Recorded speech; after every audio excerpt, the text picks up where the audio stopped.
Okay, we're live. Yep. Yeah, it's probably a good idea.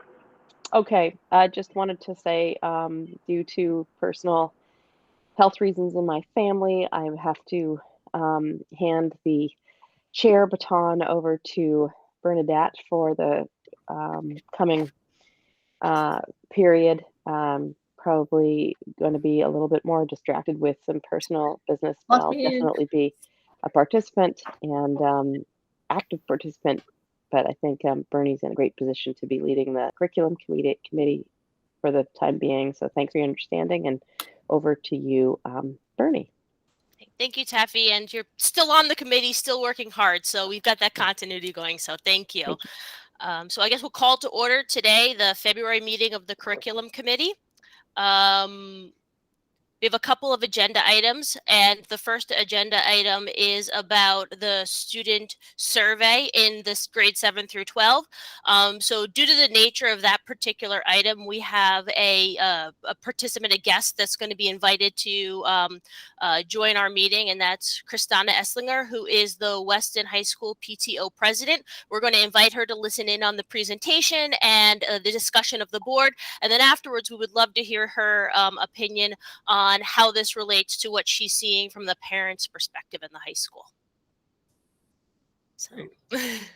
Thanks, Bernie. And I just want to just give a little background before our presentation on the survey. And just want to send some kudos out to Matt Phillip and Dan Doak, who have been very hard at work analyzing data. We've had several meetings, Julie, Lisa, myself, with Matt and Dan to look at results, and we do want to give you a flavor today, give an overview, and at a later date we would come back to the full board with a more in-depth analysis. So Matt and Dan are going to share a screen, and they're going to do a little bit of a tag team as we walk through. So I would say, let's have them get through. It's a short presentation, and then we go through questions. So Matt, Dan, who's going to start? I can start. That's fine. Dan, do you want me to share my screen? Is that easiest? Yeah, why don't you share your screen, and I'm ready with some backup if you have questions. Okay, sounds good. Give me just a second.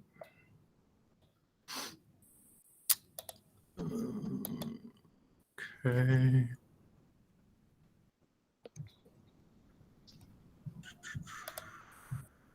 All right. So this is the survey that we gave to the students in November of 2021. This is the Developmental Relationships survey that was produced by the Search Institute. We gave it to grades 7 through 12. 990 students responded, which is 88% of the population. The Search Institute is a well-regarded organization out of Minnesota. The ADAP of Weston were the ones that suggested this to us and helped us out with the administration of this survey. And it covered a few things. The modules are listed there. First of all, it surveys the students on their developmental relationships with their teachers. It asks them to sort of self-assess their social emotional competencies. There's a short module on their experiences of school as a safe and just place. And it surveyed them on their academic motivations, goals, and mindsets. There was also a piece on drug and alcohol use, and that will be covered as well later in the presentation. Each module and some of the components within them were rated by the survey instrument on a 100-point scale. So if it was 67 to 100, it was considered a strong rating, 34 to 66 moderate, 0 to 33 weak. So the first piece was those developmental relationships. There were 5 elements of that you can see there: express care, show me that I matter to you, challenge growth, provide support, share power, and expand possibilities. Dan, did you want to just give a little sample of some of the questions that students might have had in those different areas to give a flavor of what the survey was like? Exactly, because you have the definitions there and the actions, but the exact questions that students were responding to that went into this category for express care. It was composed of questions such as, if I have a problem, I know my teachers will help me. My teachers really listen to me. My teachers do things that make me feel like I matter. My teachers show me that they enjoy being with me. And when I work hard, my teachers encourage me to keep going. So all of that would have gone into express care. For challenge growth, there were questions such as, my teachers challenge me to try things that are difficult for me. My teachers hold me responsible for things I say and do. When I make mistakes, my teachers show me how I can learn from them. When you look down for providing support, it's composed of questions like, my teachers make it clear what behaviors are acceptable and not acceptable. My teachers ask me how, my teachers teach me how to ask for help when I need it. My teachers help me figure out how to do things that are new or challenging. And if I'm treated unfairly, my teachers say something or do something to help. For sharing power, it's composed of questions such as, my teachers treat me with respect. My teachers consider my ideas when making decisions. If I have challenges, my teachers work with me to find a solution. And my teachers give me a chance, or give me chances to be a leader. And under expanding possibilities, the questions were, my teachers help me think of different possibilities for my future. My teachers help me discover new things that interest me. And my teachers introduce me to other adults who offer resources or support that I value. And then for each of those questions, the options were like, this is a little bit like my teachers, somewhat like my teachers, mostly like my teachers, extremely like my teachers. So, sorry. This is the results from the developmental relationships piece. The overall is at the top. You can see 21% of students experience strong developmental relationships, 65% moderate, 14% weak. And then we can see the breakdown of those 5 categories. Challenge growth was the strongest area. And then at the bottom, expand possibilities was the least strong area of that survey. I'll just leave that up for a second if you want to look at it a little more closely. You think there's a reason why moderate is the answer? I mean, unless students feel strongly one way or another in the extreme, they're going to hit moderate, right? It's kind of a default. Like, I don't know how to answer this, or have never really observed this. It's going to hit moderate. And what story does that tell us? I mean, does that say we actually want them to experience a strong sense of support? And so we should be seeing the dark blue column a bit more? Or, do you know what I mean? Like, what story does it tell us about how they observe this in their daily life? If I may, it's sort of an interesting question, because it may not be that moderate is kind of the default answer because of the choices that students had as their responses. And again, these questions are framed as, to the students, this is somewhat like my teacher, this is extremely like my teacher, right? So it's a Likert scale. And I think answers that fall into that moderate category, to your point, I think the majority of the answers are there. It could really be because on a day-to-day basis, it's not experienced by the students consistently. So yes, while we want that to happen, that's our goal. I could see in the day-to-day, there are different things that happen in a classroom. There are different experiences that are had by students.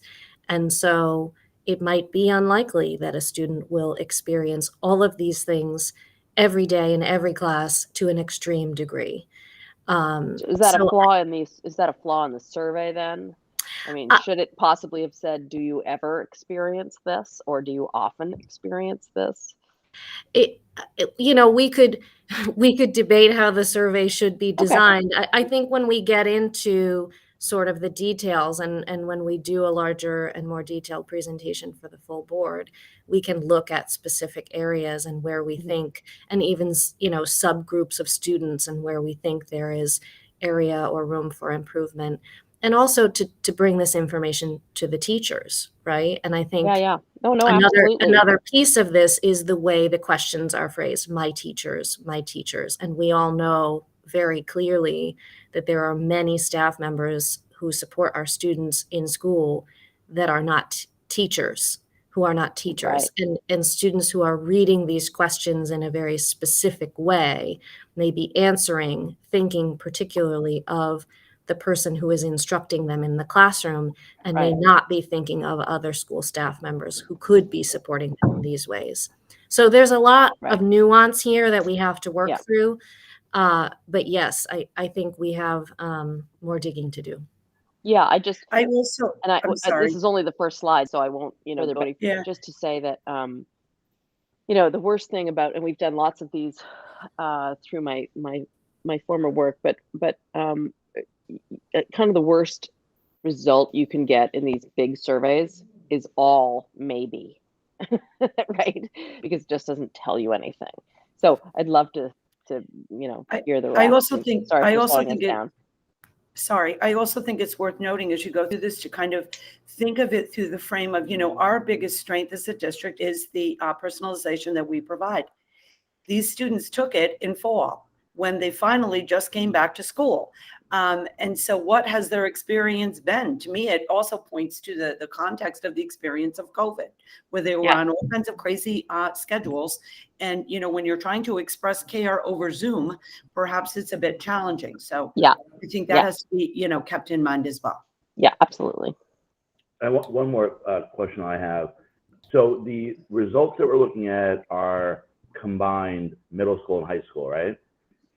Yes. It, I think, would be helpful to have the results not combined because, as many of you know, I have a 8th grader, and when I asked him after taking the survey, give me some feedback, and your friends as well, were you comfortable answering the questions?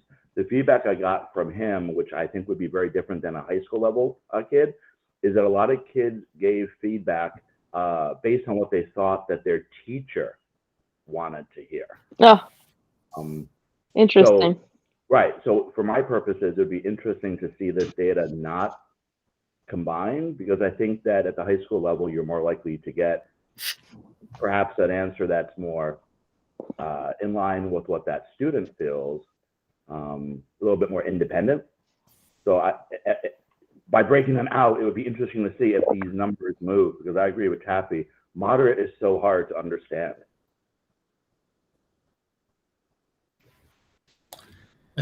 Yes, and we are, digging deeper into the data. In some with this, I will tell you that it was fairly consistent between the two schools in terms of these broadly in these 5 categories.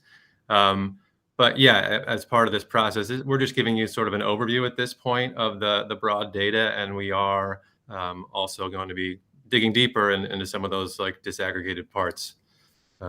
Great, thank you. Weeks ahead. All right, so moving on to the second module, which was social and emotional competencies. There were 5 competencies that the students, I guess, sort of self-assessed on. Their self-awareness, their self-management skills, responsible decision-making, relationship skills, and social awareness. And again, Matt, I do have the exact questions from the instrument if people want to hear a sampling of the types of questions that made up those different competencies. For self-awareness, it was things like, I won't read all of them, but it was like, I know how my feelings impact my behavior. I know what I am good at and not so good at. Under self-management, it was questions like, I have healthy ways of managing stress. When someone tells me to do something, it is easy for me to stop. If someone tells me to stop doing something. For responsible decision-making, it was questions like, I make safe and healthy choices. I tell the truth, even when it's hard. Under relationship skills, there's questions like, I am good at making friends. I can work with other people in a group or team to reach a goal. I resolve conflicts without anyone getting hurt. And then social awareness, questions like, I'm a good listener when other people need me. I have an idea of what someone is feeling by looking at their face. I pay attention to what other people need and how they feel. So that just gives you a flavor of some of the questions students were responding to in this area. Dan, do we have a copy of all those questions, the assessment itself? And if not, can you send me a blank one? Yeah, I think we do have a PDF of the actual instrument. I actually printed these out on screen and had to actually click to expand because it came from the report. But yeah, we can follow up with that. Just send us a blank PDF of it. I'd love to have it, and thank you. Sure. So here are the results. Overall, students reported strong levels of social and emotional competence, particularly in the self-management and social awareness areas, and relationship skills was the lowest area, though still a very high moderate across the board. And again, it was mainly similar, 7 to 12, but we break it out. There are some differences between the grade levels.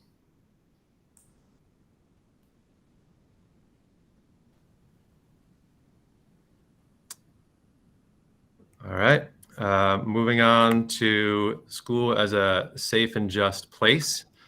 Again, this was just a few questions. I think there were only 4 in this module, and you can see the overall report there. Did you want to mention that, Dan? Or sure, the questions I can read all 4 of them here. It's fairly short.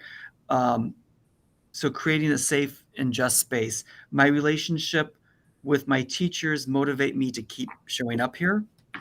My teachers acknowledge and respect who I am and my background. My teachers make me feel like I can succeed here just as much as any other kid. And my teachers listen to my ideas and opinions, even when we disagree. thanks. So we can see that. How do you guys feel about this result?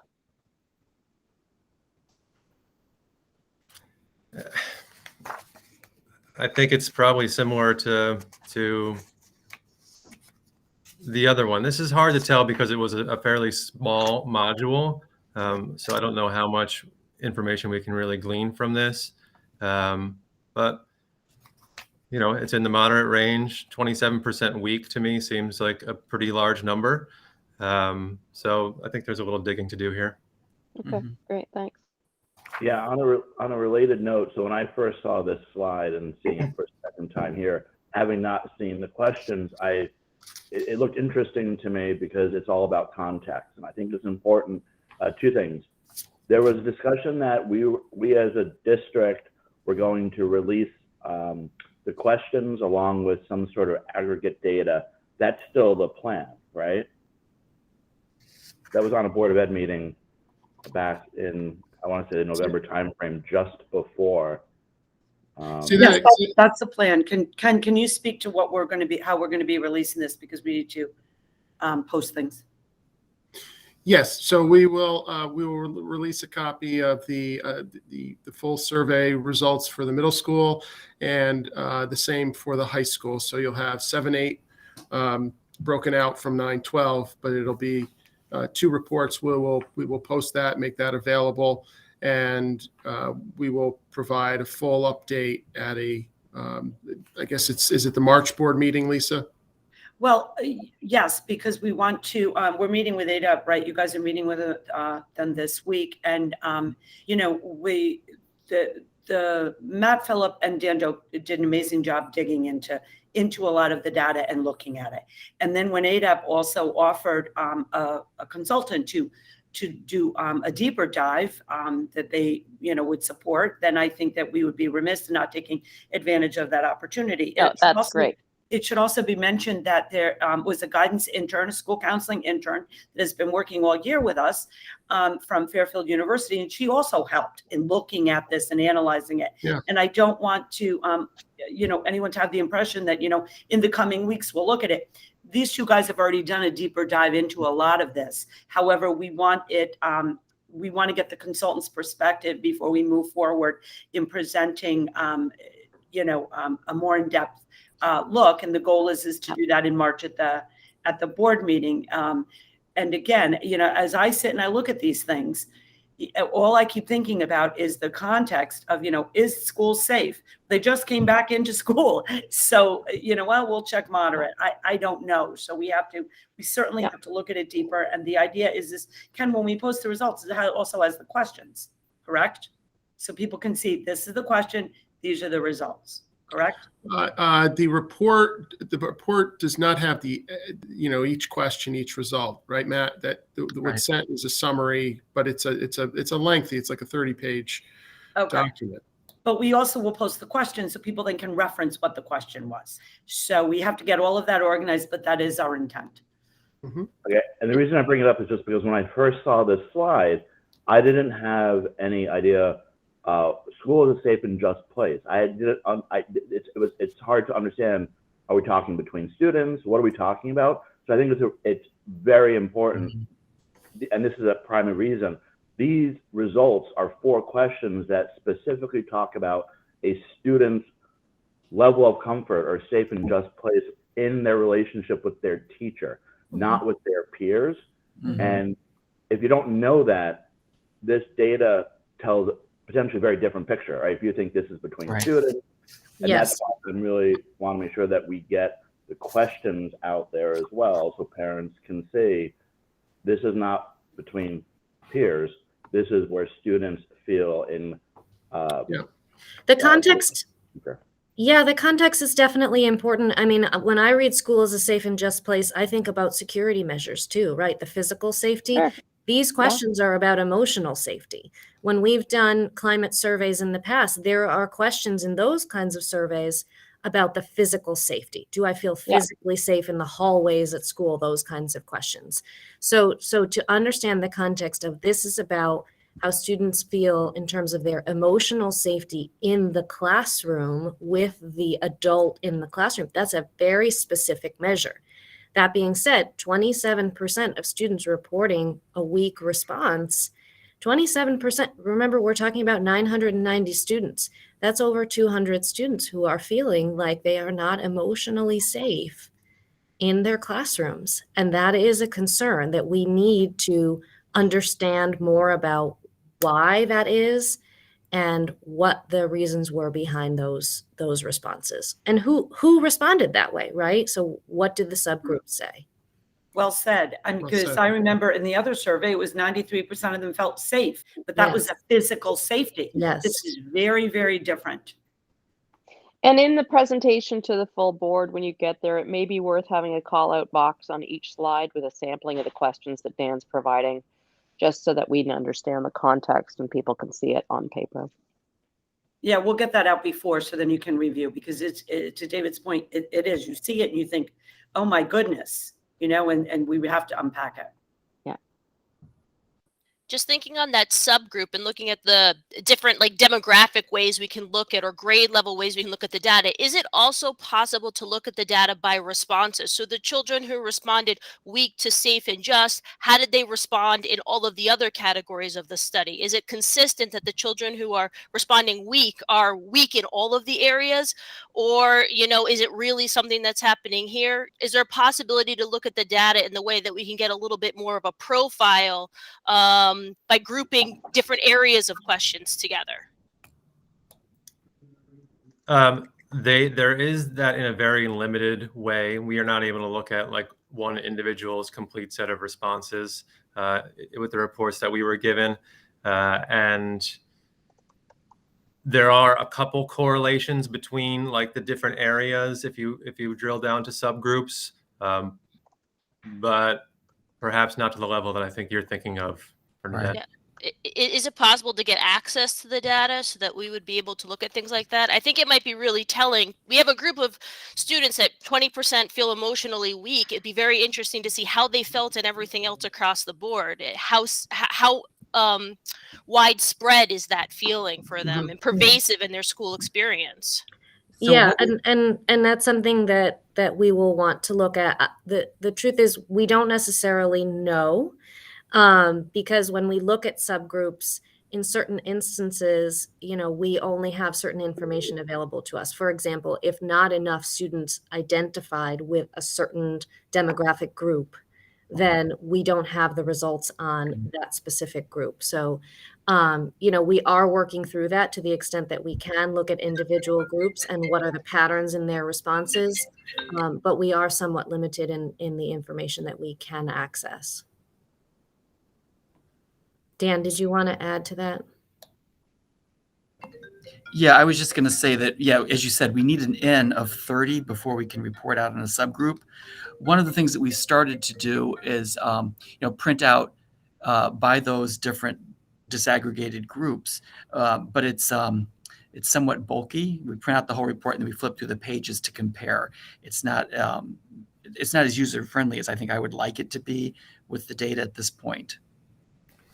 Perhaps with the assistance of the outside consultant evaluator that we get help through ADEP, we may be able to drill down further than we're seeing at this point. But I think we can see where the outside help could bring that to light. Do the consultants get access to the raw data to be able to pull those kind of analyses, or do we have access to our own raw data, or we're only going to get the presentations of the summaries to work with? We do not have access to the raw data, and I don't think that we yet know whether we will be able to have access to the raw data. Thank you. Yeah, we'll check on that. All right. We'll move on to the final area in the sort of relationships realm of this survey, which was academic motivation, skills, and outcomes. There were 5 measures: academic motivation, academic self-efficacy, growth mindset, internal locus of control, and goal orientation. Dan, did you want to highlight any questions? Sure, absolutely. Academic motivation, I'll just read a few of each of them. I work hard to get good grades in school. I finish my schoolwork even if there is other stuff I would rather be doing. Academic self-efficacy includes questions such as, I am certain I can figure out how to do my most difficult schoolwork. I am confident in my ability to complete my schoolwork. Growth mindset, things like how well I do in school depends more on how hard I work than how naturally smart I am. And if I work at it, there are no limits to how smart I can become. For internal locus of control, if I make a plan, I can usually make it work out. What happens in my life is up to me. If I want to do well in school, it is up to me to do it. And then goal orientation includes things like, once I set a goal for myself, I try to find out how to reach my goal. If something goes wrong, I try to figure out another way to reach my goals. So there's just a flavor of some of those questions. Thank you, Dan. I feel like I want to take this survey for me, work on things that I need work on.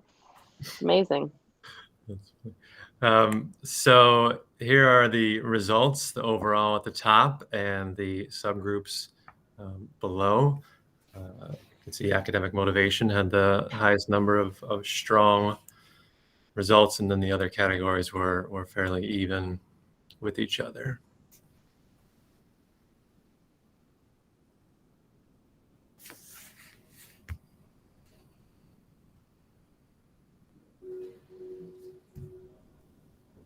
Any questions or thoughts? Can I just ask, I may have missed this in the last question. This was done anonymously, correct? Yes. Mm-hmm. Is there any reason why each student wouldn't get to have this survey done and the counselor advise on the areas that, a child needs support on? I mean, this is really what we're getting to when we talk about social and emotional support for these kids post-pandemic, and for them to be able to confidently and not anonymously, but confidentially go through something like this and have their, the supports available to them work on, okay, well, you said you really weren't, feeling like you could set your own goals, and let's work on that. I mean, is there any way that each student can get the support they need around this? Maybe that's just, we're talking about scale here, which is really the problem, but Well, I yeah, can I mean, tell. Oh, go ahead. Lisa, go ahead. No, go ahead, Julie. I was just going to say it is an issue of scale. You're talking about, a counselor working with 200 kids sitting down and going over the survey in a meaningful way through the data. I don't even know how that would impact the survey. Kids think they're taking it anonymously. I don't know. No, I don't mean, yeah, I just mean, can this tool be used with every child and their counselor as needed? Because it looks like an amazing tool if the child were to get, the individualized attention that they would need based on their own self-declared results. To me, So I can tell you that at the high school, as part of the guidance curriculum, there are a variety of inventories that our counselors use. They call them inventories, but they really are surveys that they use as part of each grade level curriculum in their seminars with students, to try to get at kind of where students are and what their needs might be. They are done through Naviance. I will admit that I don't know all of the details about each one of those inventories, but they do exist, and they are chosen particularly in response to the various identified goals in each grade level. So, not to say that we can't use this tool, but that we are using similar kinds of tools through the guidance curriculum at the high school.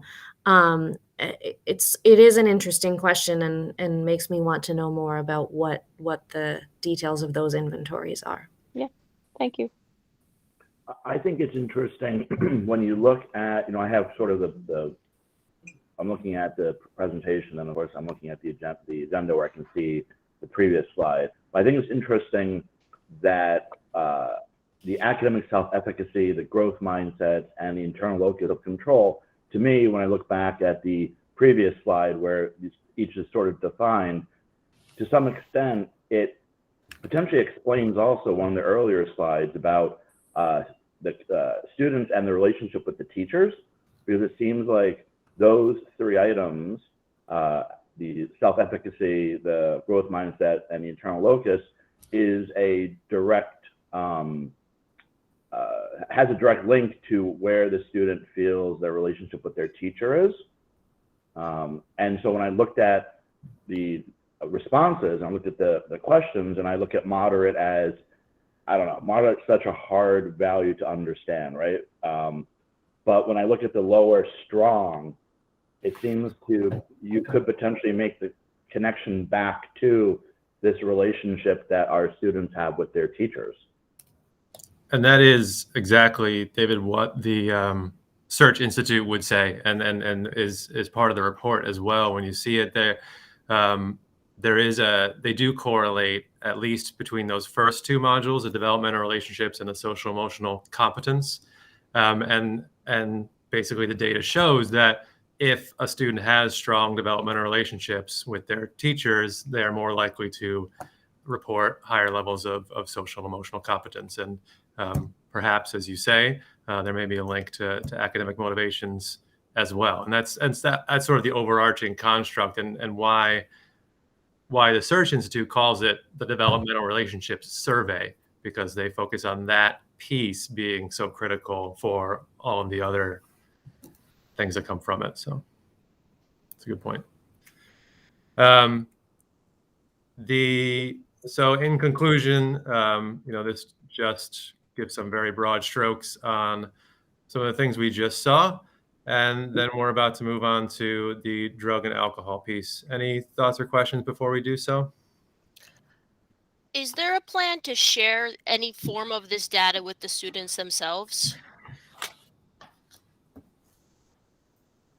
I'm just thinking, we're talking about them taking responsibility and having academic motivation and growth mindset, but without sharing kind of like, this is what we see in school. And if we're in an area that's weak, these are resources you have access to, that if you're feeling this weakness, or these are ways that you can structure that to connect better with teachers, or here's what we have in place for you to self-help yourself without Taffy was talking a bit about if the administration could identify students, maybe we could have targeted help. But if this is an anonymous survey, maybe by presenting resources in the areas where the students are weak or moderate even, might allow them to self-help or have access to things that they identify that they might need.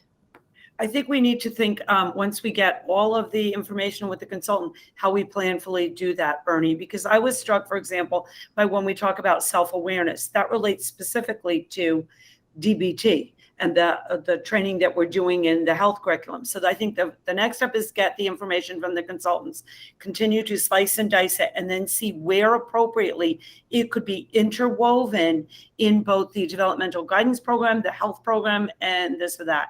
We don't want to move too quickly and say, well, these are the results. We have to have a thoughtful, you understand that, you're an educator, how to go about it. But you're exactly right. There are, to me, some of these are also evidence indicators of how well some of our things are working, and perhaps in the curriculum and where we need to reflect on and approach it perhaps in a different way, so that then we would have to engage the staff in those conversations, the counseling and the health people. No, I definitely appreciate that. You're right, because understanding exactly what the numbers are saying, it just makes me start thinking along those lines. Is there a plan in place to do some kind of qualitative follow-up on these survey questions to really dig down deep to understand what's going on, focus groups amongst the students or at random or things like that, so that we can add, when we have a huge moderate answer, what does that mean? What does that actually mean in the student's perspective? Sure. And we have advisory programs in both schools. Again, I think we have to see what's the best approach given the grades. There's a big difference between a 7th grader and an 11th grader. So how would we enroll that? But it's all about owning it, but also in supporting them in areas that they need support in. Mm-hmm. All right. So Dan, I'm going to move to the next slide, and you can take it from here. I'll take over the narration part of it, and then if you can just keep running the slideshow for me. Yeah, sure. So this was the component really that I think that is one of the core reasons that ADAP, as our local prevention council, was supporting this survey, because we included the drug-free communities portion. There are 4 core measures. The students self-reported alcohol and drug use in the past 30 days. And that's sort of the standard, past 30-day use for taking these types of measurements. Students' perception of parents' feelings about substance abuse, students' perception about their friends' feelings about substance abuse. And it really is about disapproval. What percentage do they think their parents disapprove versus their friends? And then finally, their perception of the risk of harm involved in using these substances. Whenever possible, we tried to compare the data to the 2017 drug and alcohol survey that we had administered to these the same grade levels. And so you'll see some shifts, especially I think you see some shifts in the wrong way, maybe at the middle school, and some positive shifts at the high school. Next slide, please. So I tried to put it all into one chart here just to make it easier for you to see. The 2017 percent of that's their self-reported past 30-day use versus 2021. This is middle school. We did break out this because I think it was important. There were such significant differences. Oh my God. And alcohol is considered anything more than a sip in the past 30 days. Oh my God. So, and they're small numbers. It only takes 3, 4, 5 students sometimes to make up these percentages. But we are seeing, even though it's still low, the 10% alcohol was troubling. And even tobacco, we had been going, I think over the years, we have done this in Weston. This is my 14th year in the district, and we've done it several times. And we were always watching that tobacco use go down And here at the middle school, we're actually increased a little bit. Vaping increased. And I think the prescription drugs, that's defined as prescription drugs not prescribed to you. So that's important also. It's also, I found interesting, if you look at the parent disapproval is always higher than the peer disapproval, which is often higher than the perceived risk. The perceived risk, they were pretty specific for things like alcohol. It was 5 or more drinks once or twice a week. And I was kind of surprised that the perceived risk for the middle school students was only 79%. Or tobacco was like a pack or more of cigarettes. So I guess I thought maybe those perceived risks would be a little bit higher. And there was a fairly low perception of perceived risk also, I thought, for prescription drugs. And Dan, even, go ahead. No, I was going to ask you, obviously these things stand out. Alcohol, for example, did the question have one drink, a sip? Like, how do you quantify? The use was more than a sip of alcohol in the last 30 days. That was and that's pretty standard for that one where they were using it. But it's self-reported, but it does, ask, have they engaged in these activities? But and then when it gets to the perception of risk, that's where they actually ask, or they give an amount. Is this dangerous? Okay. And then it's either some as prescription drugs, it's just using prescription drugs. It didn't quantify the quantity of drugs. Okay, so from quantifying the quantity, alcohol, yes. There's some qualifier of quantity or amount or how often, right? I could read, if it'd be helpful, the questions from the high school survey, the specific language. Yeah, that might help. Are they they're the same as the middle school, Matt? Okay. It was the same survey. Okay. It was, on how many occasions, if any, have you had more than just a few sips of alcoholic beverages, beer, wine, or hard liquor to drink during the past 30 days? So can you read the prescription drugs one, please? I'll read them all real quick. How frequently have you smoked cigarettes during the past 30 days? So there's a number of options there. Then during the past 30 days, have you used marijuana? Yes or no? During the past 30 days, have you used prescription drugs not prescribed to you? Yes or no? And then how many times during the last 30 days, if any, have you vaped tobacco, nicotine, or marijuana? And there's options.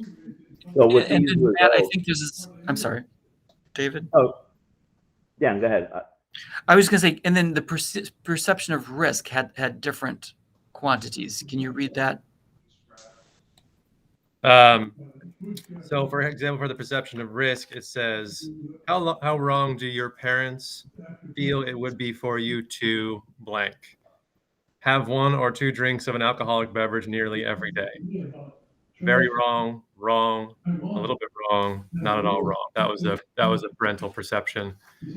Friends perception. Can you mute, Dan? I don't know if I'm hearing. I believe it might be you, Taffy. Okay. And then for the friends one, how wrong do your friends feel would be for you to? Similar questions, have 1 or 2 drinks of an alcoholic beverage nearly every day. And then the risk was, how much do you think people risk harming themselves physically or in other ways if they have 5 or more drinks of an alcoholic beverage once or twice a week? No risk, slight risk, moderate risk, great risk.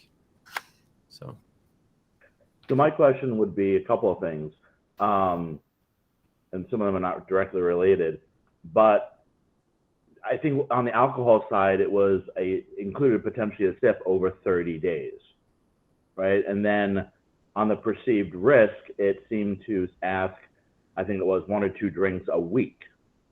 So, Yeah. So Yeah, the when you look question in asking about how much alcohol, the question on how many occasions, and there were several different answer choices: 0 occasions, 1 to 2 occasions, 3 to 5 occasions, etc. So that what's reported here, that 10% would be any student who answered any response more than 0.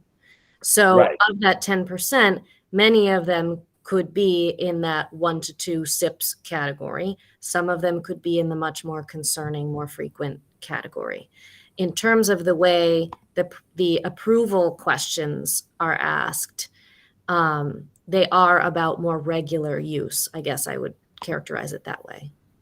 okay, because again, I look at this and initially I see, wow, right? We have 10% of middle schoolers potentially drinking, but is it a problem or is it more, a kid takes a sip, they're at dinner with their family and, someone says, here, try my beer. The kid takes a sip and is like, this is disgusting. I don't know how you drink it, but they report it.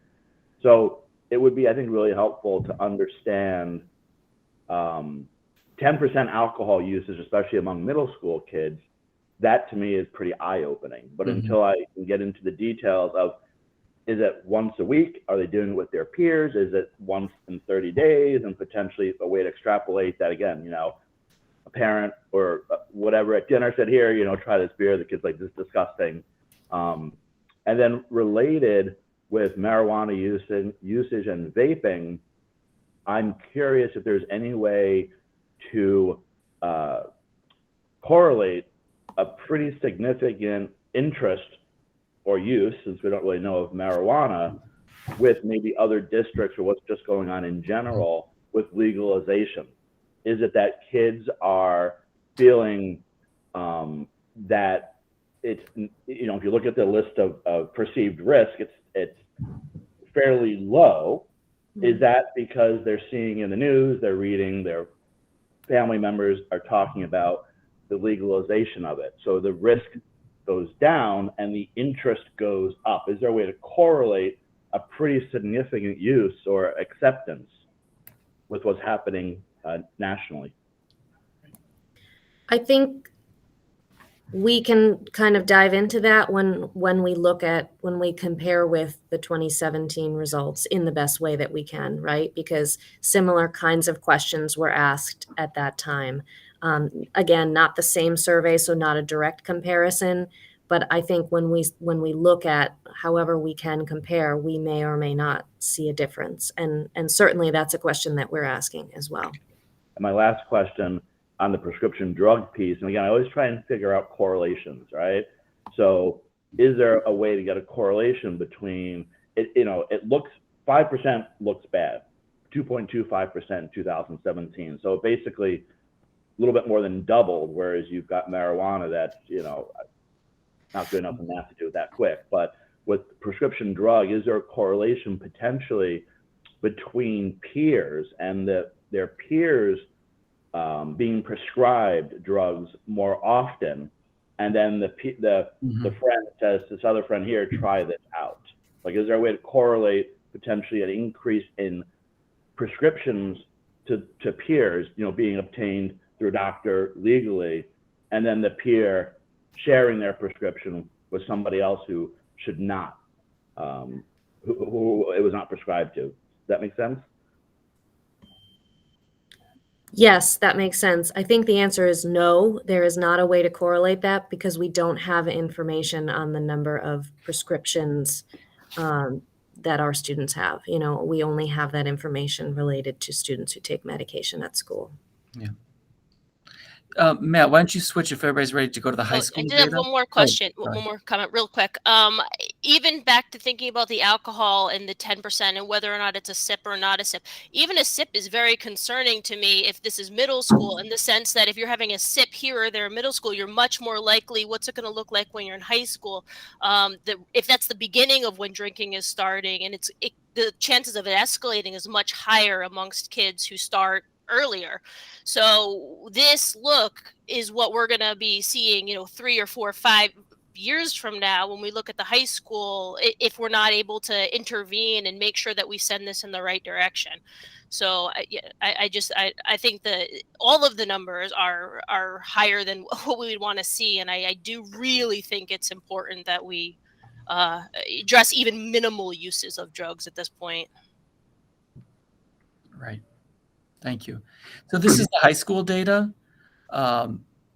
In most cases, the percentage numbers are higher than the middle school, but the positive movement that you see from 2017 to 2021, I think is noteworthy.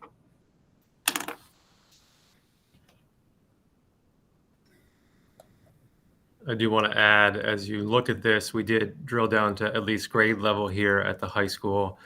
And overall, the percentage, for example, alcohol is down. It is up a bit in 9th grade, was 9% in 2017, is now 16%. Whereas all the other grades are down from 2017. So there's this sort of like 7, 8, 9 piece that seems to have increased, 10, 11, 12 decrease.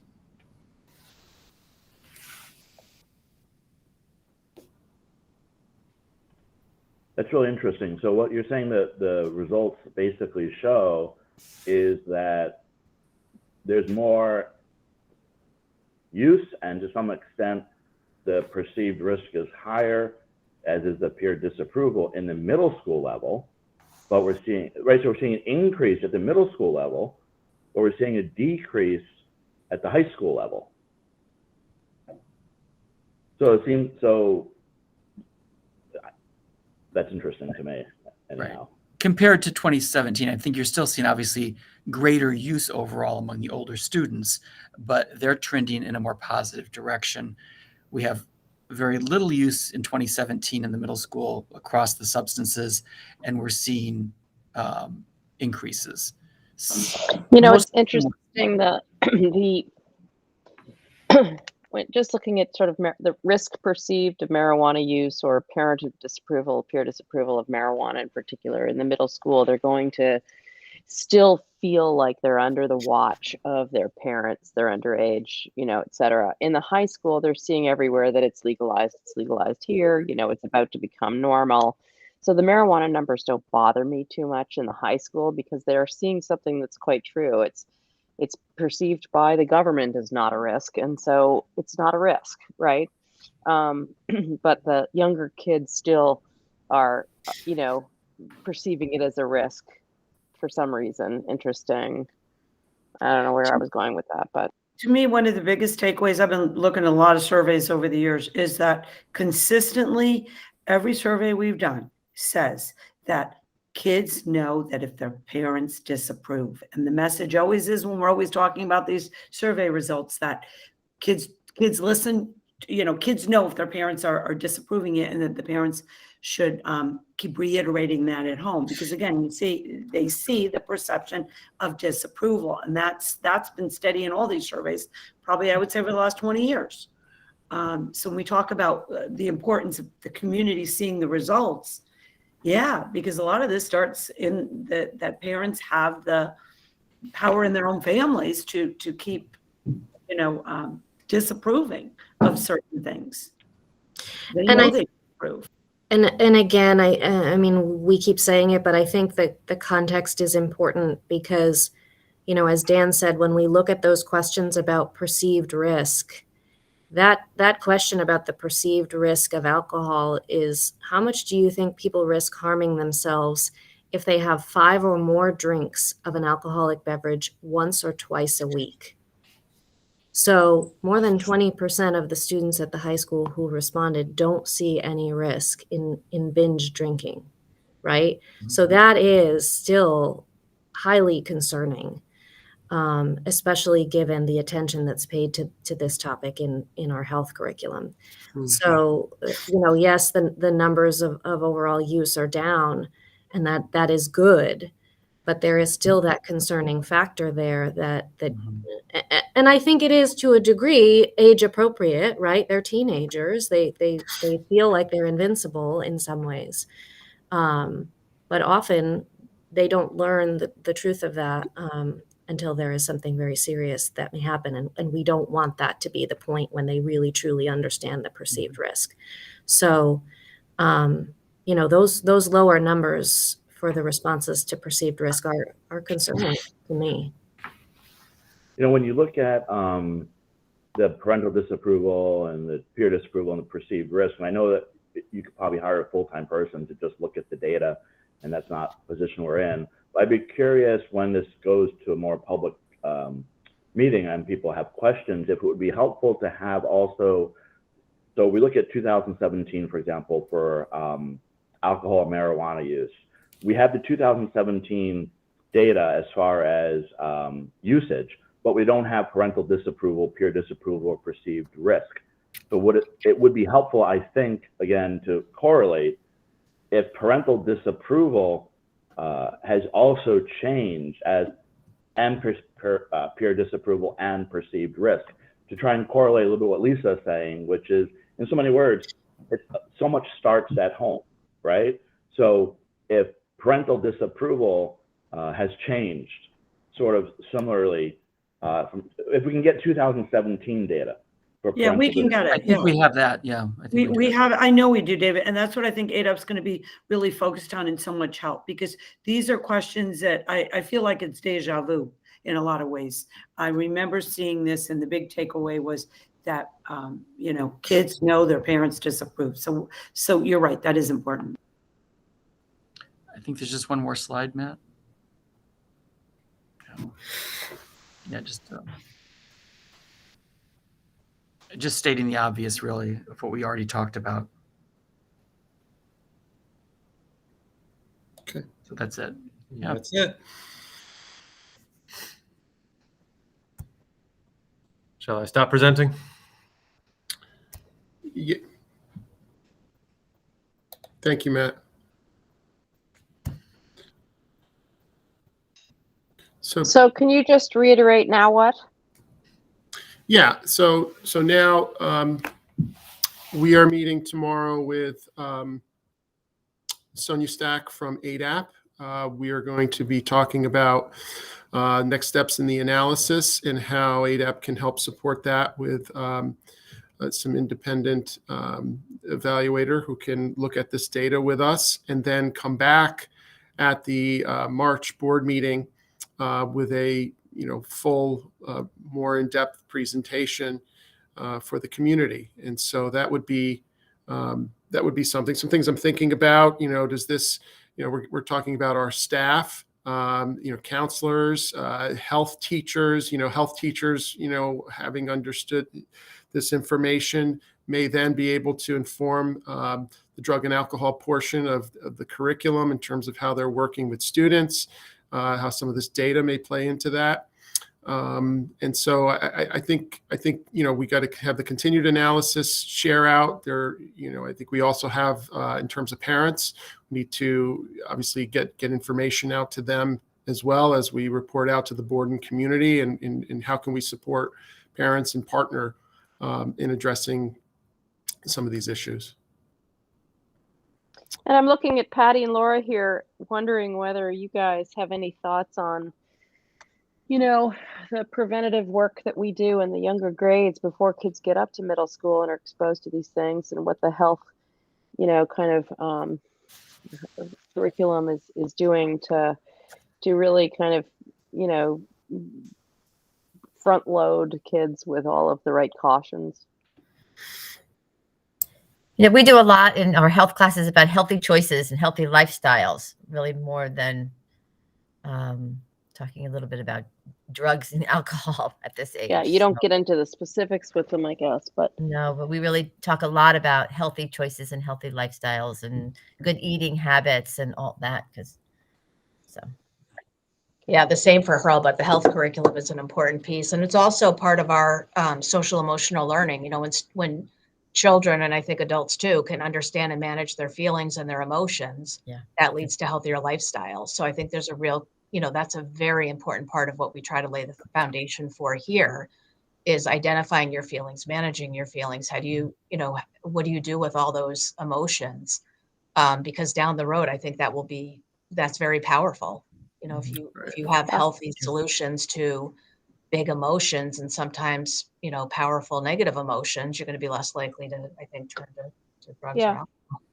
I think the more, Ken and Lisa, I think the more there's gonna be quite a parent response, I'm guessing. And for those who are listening to the board meeting Well, that's a good about this. segue, And Taffy. yeah, Yeah, I was I'm just sorry. gonna say that, no, that's okay. I was just gonna say that, let's not be afraid to have a public forum based on this discussion where we offer up resources to parents and families on how to think about this data and how to act at home, et cetera. And I know you had mentioned that, but let's think proactively about setting a date or whatever it is for a public discussion about these findings and how we can support families. If because I think we're going to see some questions that come that are going to need a more robust discussion, and maybe we have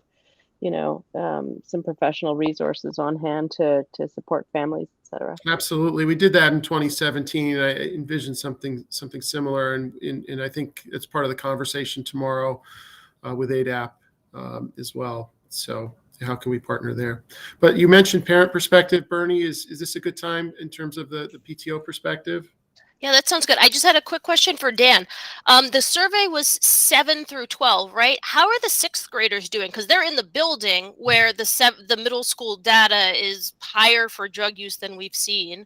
And I know they weren't specifically surveyed, and they're coming out of the WIS, where I know you're doing drug and alcohol training. Should we be doing more? Well, I think one of the key factors also to point out is we don't know, based on this survey, when and where or why the students are engaging in using these substances. That's one of the limitations we found with this version, this survey, compared to the 2017 survey, which did get more in depth. Anecdotally,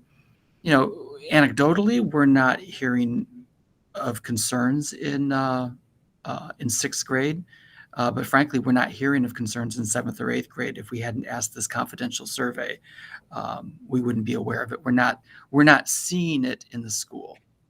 That's not to say we've never had it. There were years ago where we would find the vaping devices in bathrooms or on campus.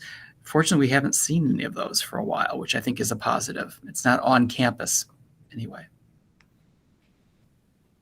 And just one quick question, I guess Christiana is going to talk. Do you think there's any relationship between the increased usage in the middle school and COVID, insofar as kids didn't have that structure? They didn't have the school to go to. They didn't have, we know outside of this committee that not having kids in school was so detrimental to them, both emotionally and academically. So is there anything in the survey so that when we do get to the point, like Taffy said, that we go to the community, we can say, not anecdotally, but through data, this is likely, because it's not, I'm sure kids aren't actually consuming the alcohol in the middle school. I would say with a very high level of certainty, that's not a concern. But the disconnect that the kids had from the physical school, is there a way to make a data or to link those two things together for parents? I don't think we have anything in this survey that would provide that data, but I have to say that locally, regionally, and nationally, we are seeing more dysregulated behavior among students of all age groups. And I think we're all very aware of the stress, anxiety, the social, emotional issues. So I guess from that perspective, it's not surprising that kids would be looking for ways to possibly self-medicate. There's nothing, it's still anecdotal. It's what educators have been talking about throughout this pandemic. Or even just being that, during the pandemic, parents had to juggle homeschooling with their jobs and their other responsibilities. I think realistically, as good of a job as we all did supervising our children while they were home, you don't get the same level of supervision or structure that our children get when they're physically at the school, right? So I'm curious if there's a way, and there might not be a way, to connect the potential increased usage with, to some small extent, lack of structure or lack of similar supervision, or even access to, right? I mean, if children are home all day long, certainly they have access to a beer that they wouldn't have in the middle school. I think there's really no denying that COVID has had at least some impact on all of this, right? Certainly on the ability for teachers to develop relationships with their students. You know, when we were in a hybrid schooling model last year and wearing masks and not working together and maintaining distance, you know, that directly impacts the ability for adults and students to develop, you know, strong relationships. And certainly there has to be a COVID component to the responses that we have received in both schools, I think, about the substance use. But I think also, you know, we have not done a comprehensive survey around substance use since 2017. But to Dan's point, we have anecdotal evidence, if you will, all the time through the issues that present themselves on a routine basis. And I would say that even pre-COVID, we had inclinations or indications that students were engaging in those kinds of risky behaviors at a younger age prior to COVID.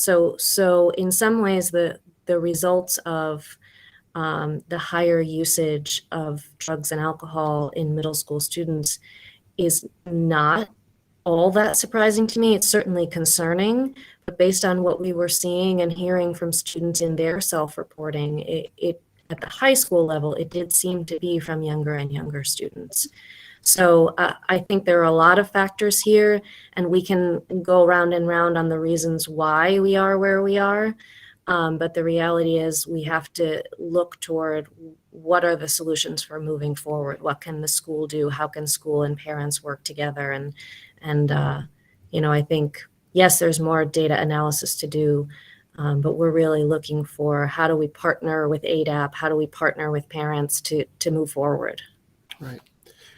We do need to, you know, we have another meaty item coming up. So I do want to get the parent perspective in here before we move on. Bernie, if we can. Sure. We'd like to invite Kristana Esslinger to speak. She's the Weston High School PTO president, and she's going to share the parent perspective that can add some more color to the discussion we're having. Can you guys hear me? Yes. Yes. Okay. I have very bad volume hearing you guys today, which is why I keep leaning into the screen. Well, there's a lot to unpack here. Sorry. I have a lot of parents coming to pick up their PTO directories from my house because they didn't pick them up from the school. So if you hear noise in the background, I apologize. I had kind of prepared comments in kind of a different vein. So I'll try to address some of the things you talked about today. And, you know, we can always, you know, pick this up at another time. A couple of things that I wrote down as it related to the survey itself. In the summary, I saw that you thought that the relationships with teachers was strong, but it was only 21% overall. And so as a parent, you know, I don't think we would define that as strong. The other thing, and I remember this, I know Lisa's back and forth, but when we did the last survey, when people answered neutral or whatever it was at that time, Lisa very strongly felt neutral was not good. You know, neutral was not good. That was an area for opportunity. So when I look at the, and I should say in my previous life, I ran a data analytics team. So I'm like interested in some of this as well. The moderate range is, you know, 66 to 34, something like that. So if you take the 50 to 34%, you know, whatever that number is, that's on the negative side, you know, that's below the 50% mark. So I look at these big moderate chunks and look forward to the consultant being able to dig in more. I mean, they absolutely should be able to, and you absolutely, since you paid for a survey, should be able to get your raw data. But I think there's, more on the teacher side. Julie, you and I have talked a lot recently about ways that perhaps we can get students connected to teachers more. The last 2 years, who knows how much of that, was an influence, but um, I just wanted to say that I didn't personally think 21% defined strong, and these large chunks of moderate really need to be analyzed further to really understand where they are on that moderate, where kids are on that moderate scale.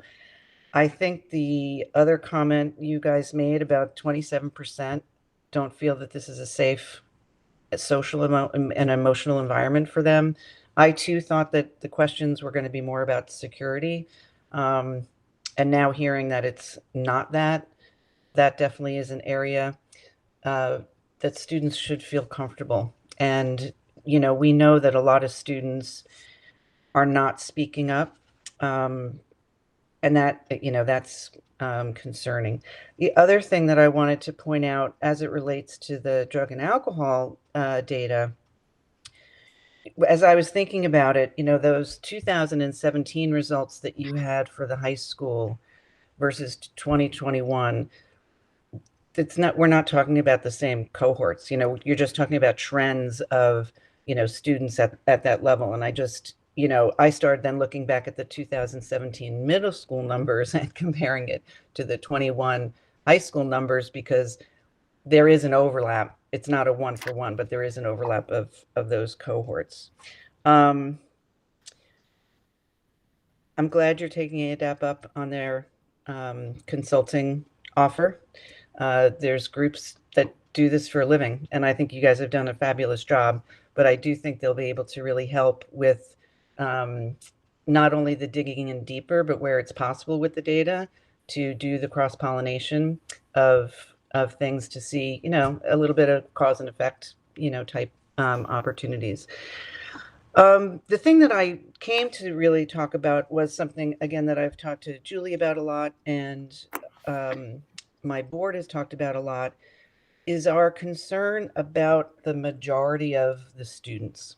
So I don't know the percentages of students that take advantage of, I'll call it SPED and extra support. I've heard the number 20% in the past, but I don't know what that is. And I'd be interested to see from an actual metric perspective how that's gone up. I know that Tracy Edwards has said, the amount of support that they're being asked has increased a lot. But when I learned more about what are not the guidance counselors, but what social workers and the psychologists do, their time, and Tracy was very clear about this, their time is spent on those students that are already identified or are coming forward. It's not, those services or those individuals don't have enough capacity to work on programs or other efforts for us to reach out to the bulk of the students, the ones who may not realize they're struggling and not comfortable coming forward. And that's where I've spoken to ADAP, I've spoken to Weston Youth Services. That's kind of an area where we're very interested in understanding what can we do, not just as a school, but as a community. How can we partner together? ADAP had reached out to me after one of the board meetings where I read my letter about how can we partner together? How can the PTO work with ADAP and other parts of the community with the schools, to address, again, the majority of the students. Because Julie, I know we've talked about that, but that's one of the areas where it's nerve-wracking, right? It's great to know that we're, providing services to those that have come forward, that need it, and so forth, but it's the unknown. And I know personal situations of, students that never in a million years would have expected, that they would try to hurt themselves, and they did. It's just, so that's really where, we see we see the greatest need. I know we have Dr. Kaplan on board as a consultant, and he's going to be doing a seminar with parents, which is going to be great. I'd also like to hear, Julie, when we speak next, what did he think of the feedback that the freshmen and the sophomores gave the counseling department? And, can we get greater visibility to what some of the students are saying? Because I think that would be very interesting in a sense to see, just because on the, whatever the second category was here, the social emotional competencies, they, I'll say, scored high. But just because they know how to handle their emotions doesn't mean they're not feeling negative emotions, right? If I'm understanding some of the self-assessments that they, did for themselves, they have awareness, they know how to manage it, but they're still feeling X, Y, Z. So there's probably a lot more I could, talk about, but I think that's where our greatest concern is. We know the kids are struggling. Parents talk about it. Although some of the information I have about sophomores in particular, is dated to the fall, they had very specific feelings about things. And, we want to do whatever we can to help address that.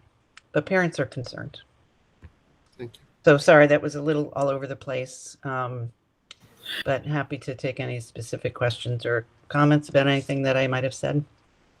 I would just add that, we do have this in our action plan, healthy learning environment. We're working on our winter update. One of the steps was to do the survey, and that clearly these district goals and school goals are going to continue through next year, because realistically, we're already moving towards the end of February. So I think that while we have made certain steps and kind of priming the pump, if you will, to set the stage for really getting into some of this work. And it's not going to be an easy fix, obviously. I think we all know that. But no, it'll take years. It'll take, but at least I was just checking our action plan and looking, where are we? And at least we are going down the road, and we appreciate everyone's support in this. Thank you. Okay. Bernie, at this point, I think we just need to keep an eye on the time. We're 20 after 10. I don't know what the board member constraints are. We do have a targeted update on specific goals related to reading and math that we have prepared. So I just want to just check in on how we are for time. Also give Matt an opportunity to, if he hasn't already, to break off. I'd ask the principals stay for the update on district goals. But how's the committee on time? We have we've got 10 minutes left in the meeting. Is that adequate time to be able to, can we table this till next time, or is this a time sensitive this week item? It's being presented at the board in February. It's our mid-year point, so we have to move forward in some way capacity. Yeah, I'm good. This is Tony. This is Tony. I think we, whatever time constraint we have, it still needs to be on the agenda for the board meeting. So, of course, I'm available. I can go over time. I don't know about others. Let's just. I can too. Okay. Yeah, I can as well. I might need to refresh off my coffee, but other than that, I'm good. Okay. Okay. Let's go. Let's press on. Okay. Thank you. Let me see if this is share my screen. Okay. Can you see that? No? Yeah. You can. Okay, great. So, as you all know, the district has a series of goals that the district has been engaged in. And here in Curriculum Committee, we're just honing in on two of the four major academic goals. Obviously, reading and math are critical in that, but you've also heard this fall a little bit about our work with the sustainability goal and the portrait of a graduate. So I'm not going to speak to those here. We're going to get into reading and math because we have recently, and this is really hot off the presses, this is posted to the board book, but just this past week we finished up the MAP testing for the winter. So we do have those results. We want to share those, but also within the context of multiple measures. We subscribe to a model that, not just one data point defines a student, but multiple data points are important. I'm going to try to navigate here through this. Oops, excuse me. Move this along. There we go. Okay, so within this assessment framework, what we're going to be looking at as a district with our midpoint update are these assessments in the second tier of the triangle. We call them benchmark assessments. They're standardized in many ways in terms of the way they're administered. The MAP assessment is an external assessment. Fountas and Pinnell is a reading assessment that we give triennially. That's one that we don't have the data for as of yet, but we will have that at the end of the month. But we also have end of unit assessments in our progress report information that is really important. So really our update at the midpoint here in math, we have the MAP, we have the progress report standards, and we're going to be digging into unit assessments, midterm exams, and so forth by grade and course. And in reading, same thing. We've got the MAP, progress report standards, and Fountas and Pinnell is coming, which is critically important. And then, if we go back to our goal for math, we want to ensure all students demonstrate growth and deepen their conceptual understanding. It's all about problem solving, right? To have the skills to be effective problem solvers, confident problem solvers. And as part of the goals for the district, we are looking to really have high expectations, 75% of students meeting or exceeding the goal on the Smarter Balanced in the spring. But because the Smarter Balanced is only given annually, we have to look at our internal benchmark assessments. And with the MAP, we set a goal of looking at our students who we test in grades 1 through 8 with the math MAP. We want to see 75% of students reach over the 60th percentile. Now, that is a really high expectation because, nationally, this is a norm referenced assessment. We're really looking that our students are in the top two bands, the 60th to 80th or the 80th to 90th percentile. That doesn't mean that, if a student is in the 55th percentile, that they haven't been successful. But what we really look for, which is not really listed here in these targets, is growth. Growth is something that we want to see out of all of our students. And that is what we're now able to do because we have administered in the fall. We have the winter results now. We can look at growth, and I can give you a snapshot of that. But just briefly want to hit on what have we done with this math action plan to this point. And of course, over the summer and the beginning of the year, we aligned the whole system with district school teacher goals, using data to really drive our instruction, to drive our decision making. Dan DeVito, as well as our principals, have really worked with teachers to let them know that data is important. Here's how we're going to employ it. Dan's going to show us a little bit of how we leverage Tableau with teachers. And right now we're in a series of meetings with grade level and curriculum partner meetings to go over their individual data with them. And that is really eye-opening, and it helps teachers determine how they're going to work with small groups. We've refined our assessment calendar so that we are testing fall, winter, spring with our benchmark assessments on very strict timelines so that we can have that data and sit and work with teachers on that. You all know the work we've done with math intervention, increasing staffing there, but we're also looking at those approaches and procedures. We're creating an SRBI handbook. We're about halfway done with that. That's going to be shared with the board when it's completed in the community.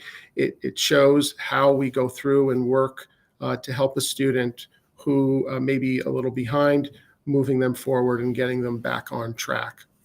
And then finally, before I get into some data, professional development has been key. And with that new CIL position, it's really had a benefit K-5 in that both Kelly and Carolyn can focus on those teachers and coaching them there.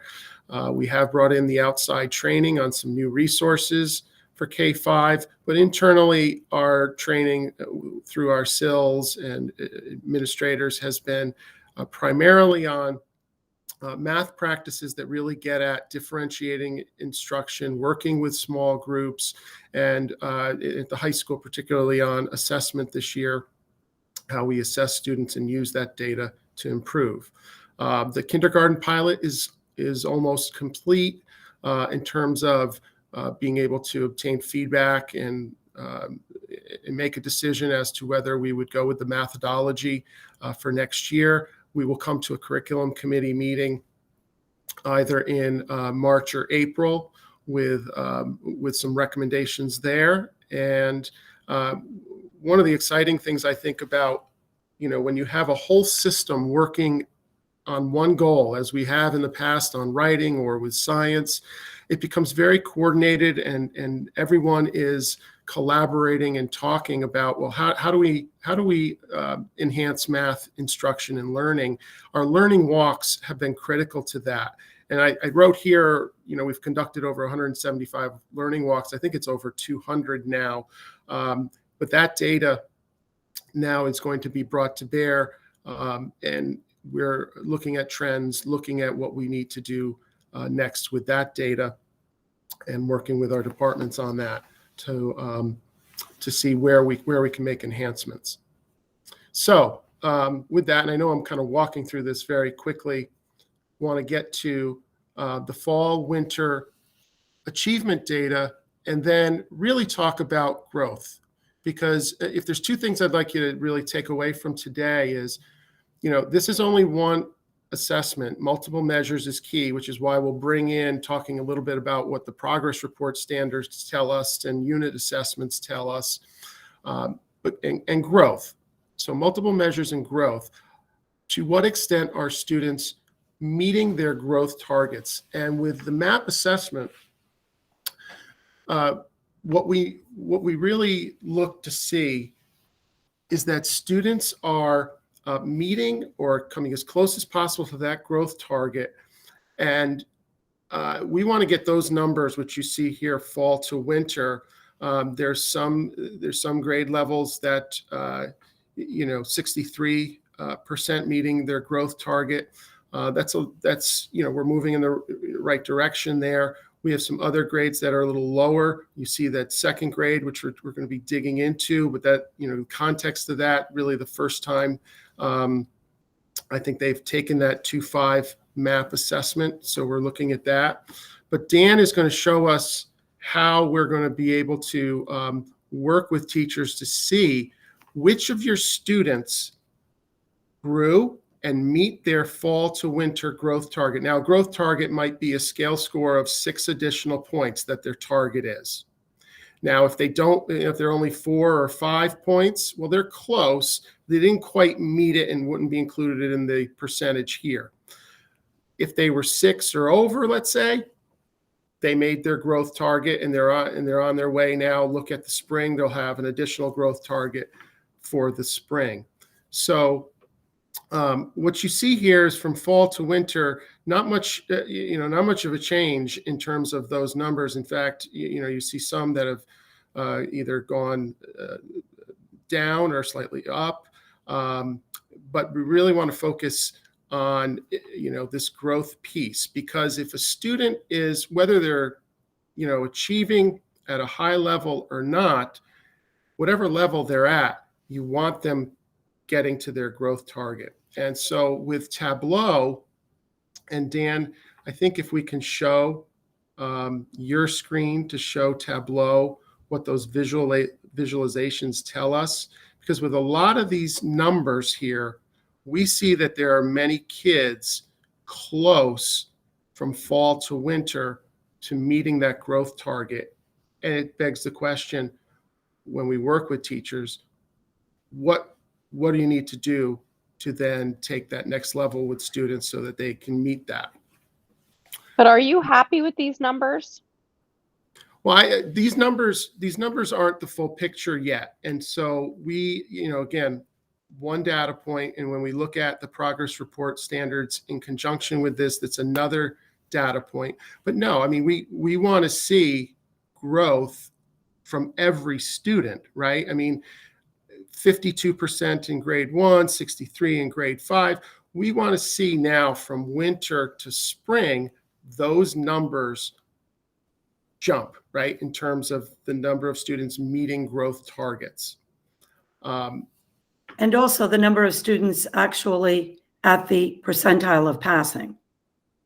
And when we say, at least when we say passing, just to clarify, we're saying we think our students, we want to see them in the top two bands, the 60th to 80th and 80th to 100th percentile. But again, if a student is starting at the 40th percentile and they make growth and they're at the 40th or 45th at a particular point, well, that's significant growth. And we want to recognize that with that student, because we're taking students where they are and taking them to that next level. So, Dan, Ken, Ken, quick question. I guess the answer to Taffy's question is, it's very hard to.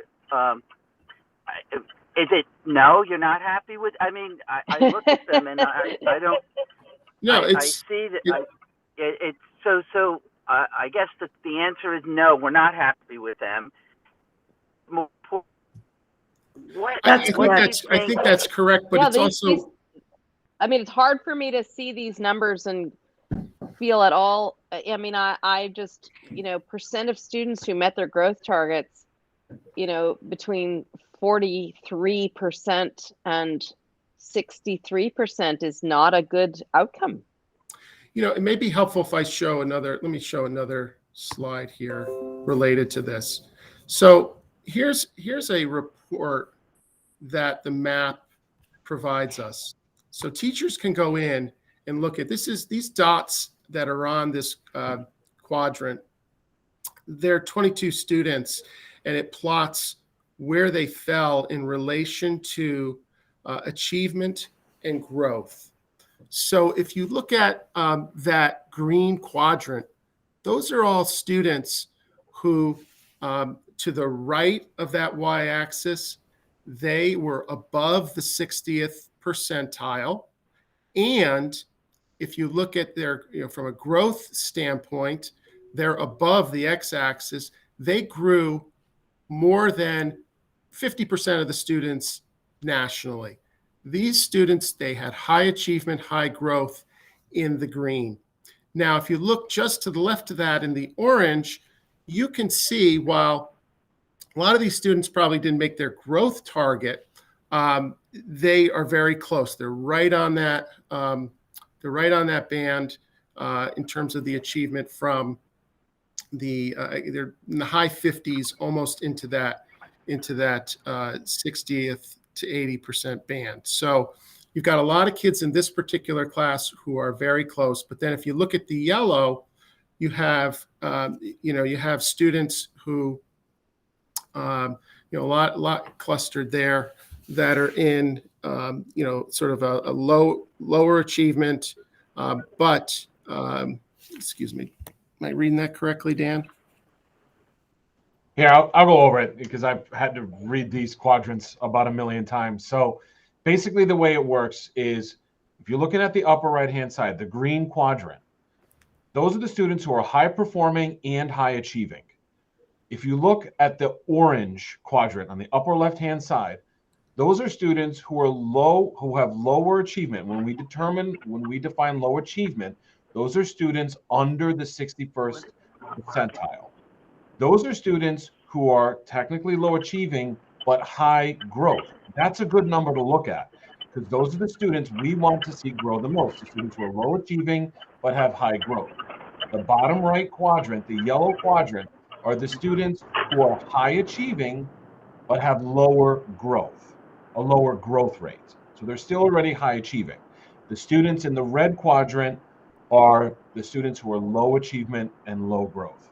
So if you look at, let's say, the orange quadrant, we have 4 students listed in this quadrant who are at the 60th percentile.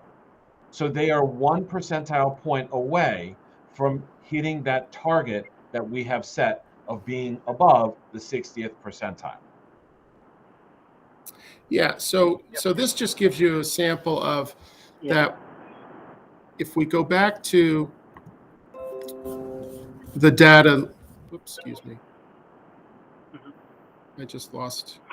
Ken, I just have one question, because I have to, it's hard for me from where I am to get all my questions in, but just one thing that I want to say. I think that because of the fact that assessing what's working and what's not working, it seems to me it's so critical, because of the fact that assessing of what may not be working and taking corrective action requires quick action, simply because of the fact that the time you have between assessments, it seems to me, is such that you can't wait a long time to diagnose a problem or what's working or what's not working, because of the fact that you don't have a lot of time to actually see the results of your actions, right?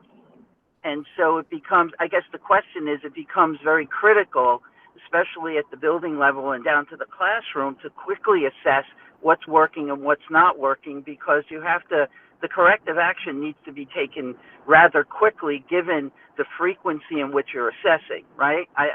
So I guess there's a question in there.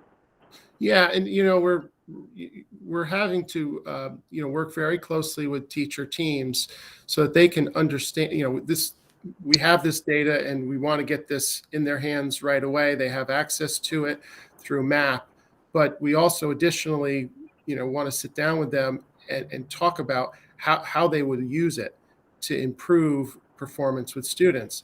And, we are able to, through Tableau, we're able to look at certain strands that, we need to focus on, certain areas that of performance. And when we bring in the progress report data, we see that there are certain strands, like, for example, fact fluency in 4th grade, which has always historically been an area that you got to keep working on and keep practicing and having kids continuously practice, and they're doing that. But I think, what is and just one more question, then I have to actually put it on mute. What is ultimately, and you don't have to answer this now, what is the evidence you have that teachers are along the way assessing whether they're on the right track or not before they're surprised with the assessment, or not surprised, right?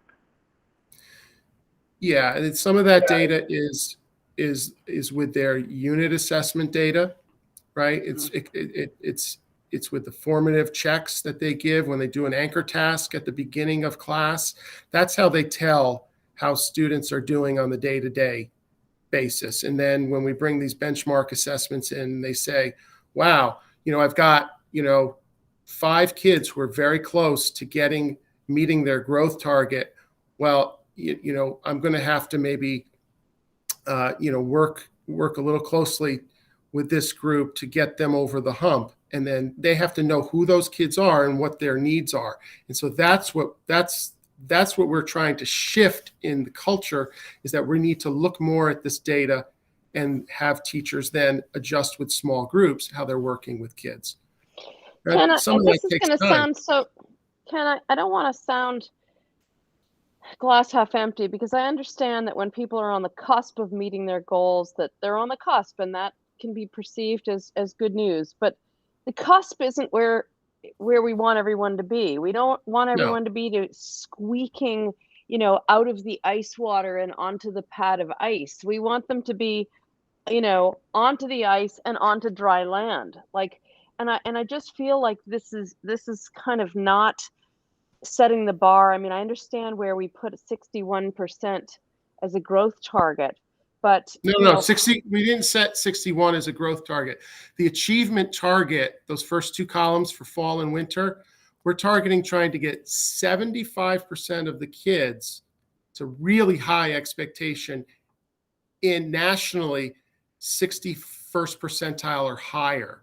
So it's really, we're looking at far skewed to the right. 75% of our kids getting into the top 40% nationally. Right? I mean, so that in terms of growth, we have not set a growth target this year because at the time we set these goals, we did not have a baseline yet for the fall. We did not have a fall MAP assessment that we could use from last year that we could then compare for growth. So this is our first opportunity to look at growth with MAP because we have all these grades, fall and winter, and this fall to winter is really the baseline that we have for growth. Now, if we come back and there's no movement in the spring, that's very concerning in terms of growth because teachers will have had all this information in their hands and been working with kids, and you want to see them. You want to see more kids meeting their growth target fall to spring than we have here, obviously. Would it be possible to see the Foursquare growth versus scoring chart for each grade as a whole? Because when I look at this really quickly, let's take first grade, for example, right off the top. We've got 66% of the kids who are above the 60th percentile. That number drops when you look at winter. We've got less kids beating the 60th percentile, but we still have a 52% growth, which makes me think that is it the kids who were under the 60th percentile are improving, but some of our top scorers are actually shifting backwards? Are we seeing more growth amongst the kids who are struggling, which would make sense with where we're setting up our interventions, right? Because the target of the intervention was to get the kids who were the lowest scorers help. So that 52%, does that speak to us successfully using our intervention, but are we neglecting the kids at the top end of the spectrum that are backsliding and not the target of intervention? Yeah, you have some of that too. You have some kids who have moved over and grown, and other kids who step back fall to winter for whatever reason. And what is helpful is for a classroom teacher, you could see your quadrant, but it does not give us a great MAP. Does not provide us for one specifically for a grade level, right, Dan? Yes. However, I am building that same exact quadrant in Tableau, so now we'll be able to look at it at a grade level basis, because that was one of the biggest pieces of feedback that we got, Bernadette, was can we see that quadrant on a grade level? So I was working on that last night, and I'll be finishing it after this meeting. So Ken I'm going to send out an email to everybody saying quadrants available now in Tableau. Yeah. Right. So looking at growth, if you have a kid who scores in the 99th percentile, you're not going to see big growth there. So I understand why our growth targets might not be as transparent in terms of what that might mean. But the percentage of kids who are slipping below the 60th percentile is very concerning to me. And am I right in thinking that the use of most of our intervention was to help the kids who were struggling in the first place? So if we look at the growth by grade level and we see that that's where the majority of the growth is coming from, it'll help us parse out if our interventions have been successful, but now we have another area where we need to work versus the interventions not being successful. Yeah, it does help looking at that. Absolutely. Bernadette, you're exactly right. There's so much more that we have to drill down and analyze. In the essence of time, I think we need to kind of go through like the next slide, and kind of if you can go through the rest of the presentation, and then we can talk about steps to give everybody a flavor before Wednesday or Tuesday's board meeting. Sure. So similarly, we've broken 7th and 8th grade down into the courses.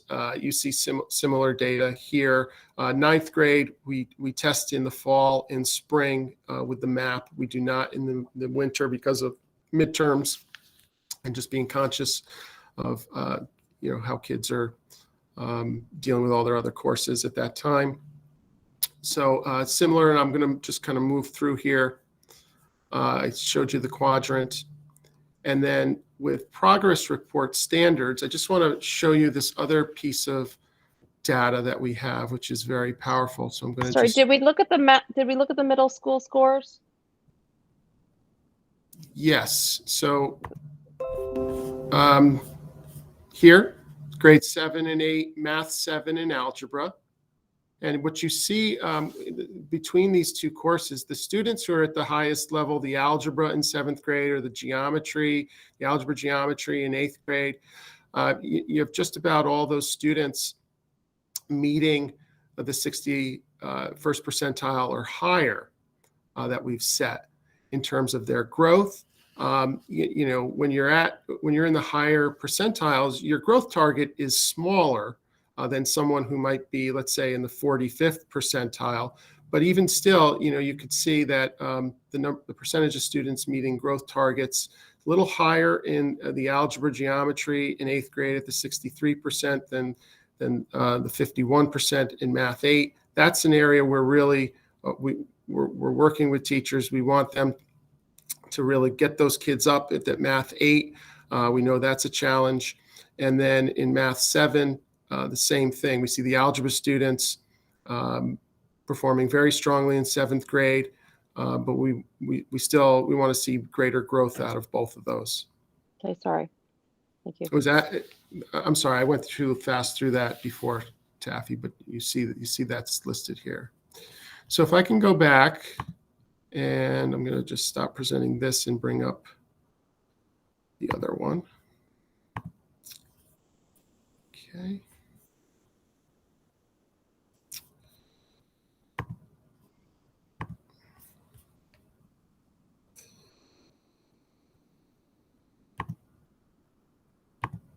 Here we go.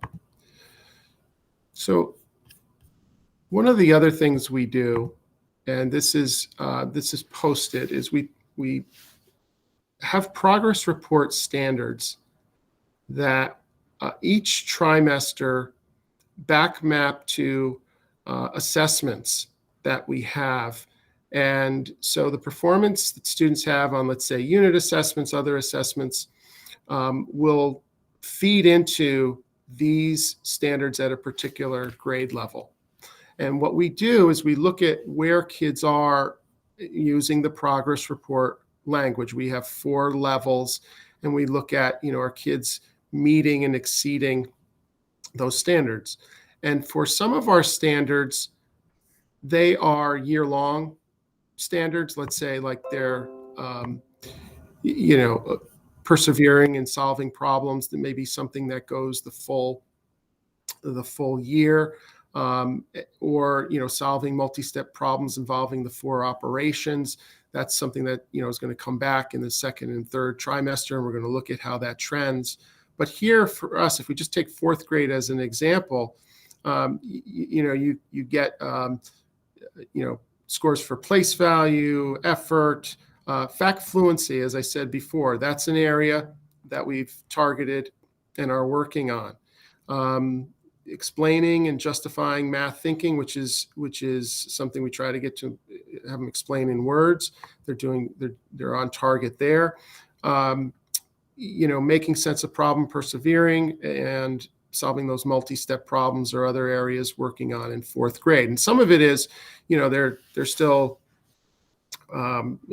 becoming more fluent with multiplication, and maybe seeing some impact of last year on that as well. So I can kind of go through and just highlight that we have this for 5th grade as well.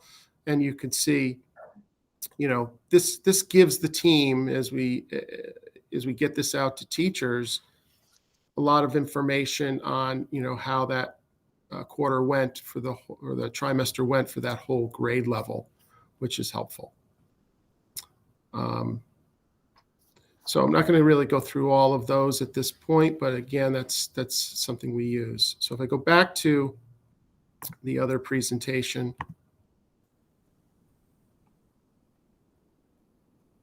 Let's see.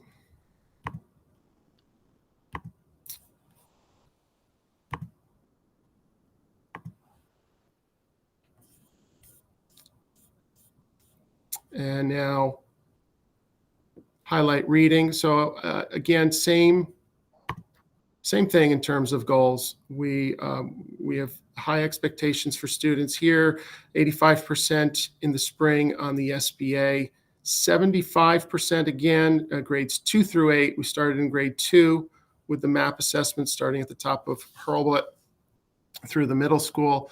Same target, meeting the 61st percentile or higher.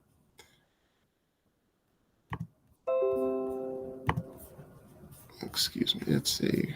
Trying to move this along, there we go. Goal setting process was the same, the way we use data and Tableau. Reading intervention with our ESSER funding, all that, the action plan follows, and we've been working through that as we have with math. But the piece here, I think, different from math in terms of the professional development approach. We do use some outside support from Teachers College with Hurlbut and WIS, which we were glad to get back to this year. We have been working, on small group instruction. We've been working on, having those consultants come in within the class, working with teachers on modeling and showing strategies in addressing needs for small groups. And that's been very helpful.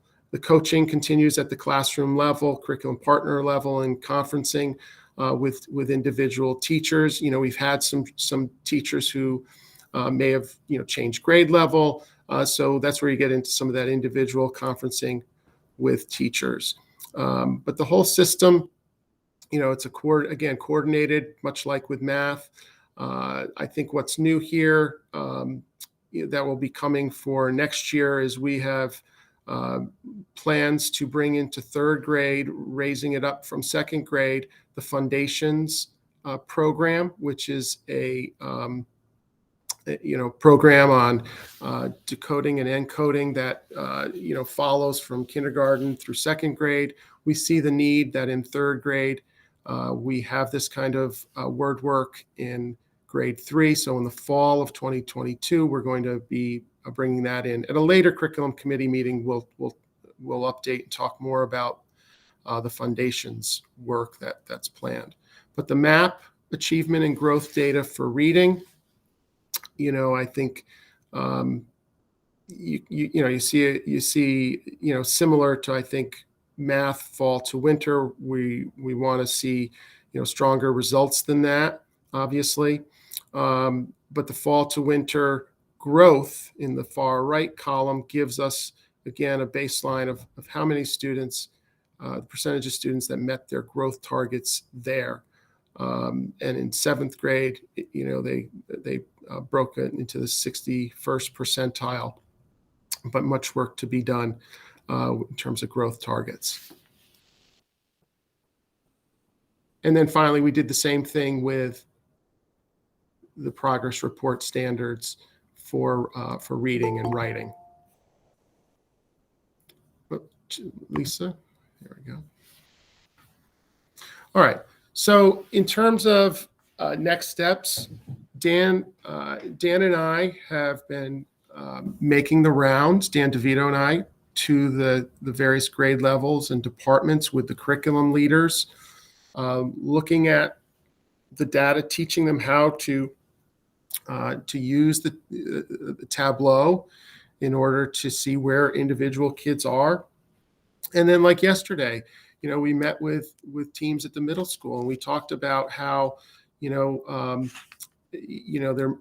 kids may have learned a particular skill, and at times when you take an assessment like MAP or SBA, you need to sort of keep practicing those skills. And so mastery and maintenance is important, that periodically those anchor task problems or practice problems need to kind of go back and give kids opportunities to do that. Because some of it is, for some kids, they may have learned it at some time, but then they forget how to do it. And you want them to really own a skill, once they've learned it. And sometimes it's not always that case.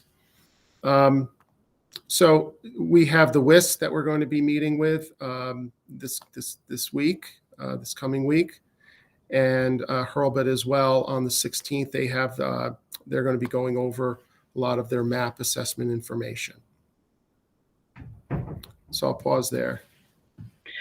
If I can just add a couple things, and I'm sorry, I've been having trouble with my internet. So if I'm repeating something that was already said, I just want to say I am concerned about the scores, as is Dr. Craw, especially, and I'm speaking specifically in the area of math. And I feel like in part of with our action plan, we are building a bike and riding it at the same time, to be blunt. So sort of recapping, all of the teachers, especially, have a math goal, I guess I would say. And there are clear targets, that have been identified and everything else. I know that the building administrators have been having mid-year conversations with their teachers as part of the evaluation system and talking about this. People are working really hard, really diligently to do this. What the scores also tell me is that we need to make sure that the time spent with curricular partners digging into the data is taking place. And that came across loud and clear yesterday at the middle school when we were in those meetings. They need more access to Tableau. We increased the number of licenses we had a couple of months ago, and we just asked, we're just putting in an order for 10 more, because when you have a teacher that says, how can I get that list? Where is that information? We need to provide that support to them, and we're going to be doing that. Our at certain grade levels where we're worried about it, the building administrators, they attend many meetings, but to sit down with those curricular partners at those weekly meetings to really address and look at the data, look at the students behind the data, it's going to be that kind of a targeted approach. And then the other thing is in reading, we have a reading intervention portal on Powerschool. So I was looking at it for kids at the WIS. Hurlbut's done an excellent job of documenting all the reading interventions. So when you open up a kid, you can see what that student has done when they've done the intervention. These are not just SPED kids. These are regular ed kids, and it sort of tells a story. And we're working on creating that math intervention portal. Dan DeVito and Dr. Craw are working on that. So then when students go up to the middle school, up to the intermediate school, the higher levels, you can see the same history of if they've had this intervention that we have been putting in, in our budget for, what does that story tell? So there's a lot going on, with this. We're very cognizant of it, and we can't wait till spring, obviously. And a former superintendent always said, hope isn't a strategy. We have very specific strategies that we have to address this with, and we are on it. I hope next year at this time we see much better results, but it is a work in progress.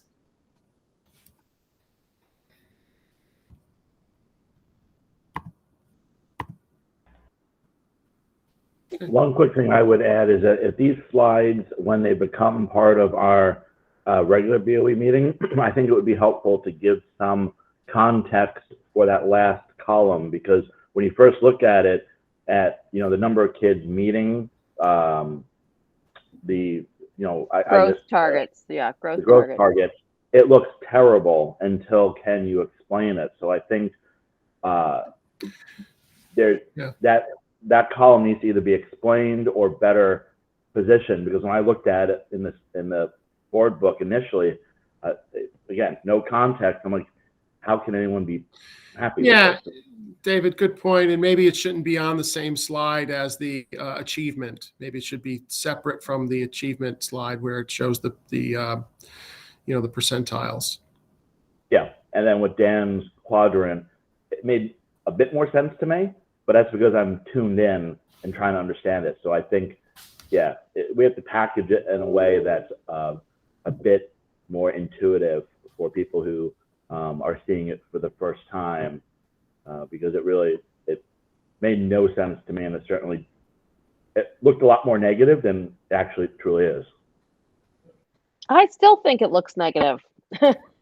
Sorry to be that way, but I mean, I still think it's not where we want to be, and I think that we're looking for progress mid-year from the fall results to the winter results, and we're not seeing, an upward trend, generally speaking. Am I wrong there?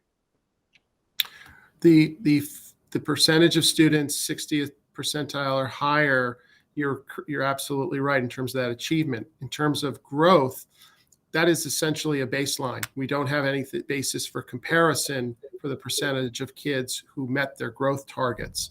So, but you're right, for the achievement piece, we were surprised, but also understanding that, we're asking a lot of teachers. We want them to make some adjustments here, and we do expect those numbers. We want those numbers to improve. Well, and we So also as far as an action plan, we're not looking at, are you doing the stay the course on the plan from the fall, or are you course correcting? Well, based on no, these findings? yeah, and I think we've been at this for since September. There is sometimes an implementation lag.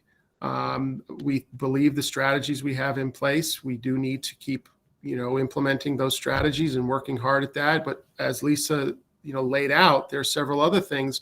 That curriculum partner time, critical, and that's why that new middle school model is in place for next year, because those teachers have very hard time collaborating, and so there is, with some things there'll be a lag with teachers learning how to use the data from they know how to use data from other assessments. From this assessment, they're still growing and learning, and that's where Dan has been a valuable resource in helping them use Tableau, and we're trying to get more licenses into the hands of teachers to do that.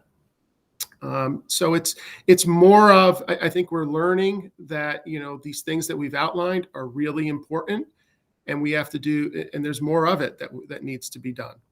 Yeah, we're not waiting, and clearly we're adding other action steps. One thing though that's important is, I was talking to a first grade teacher. These teachers take these scores very personally. These are their children, and a first grade teacher was saying,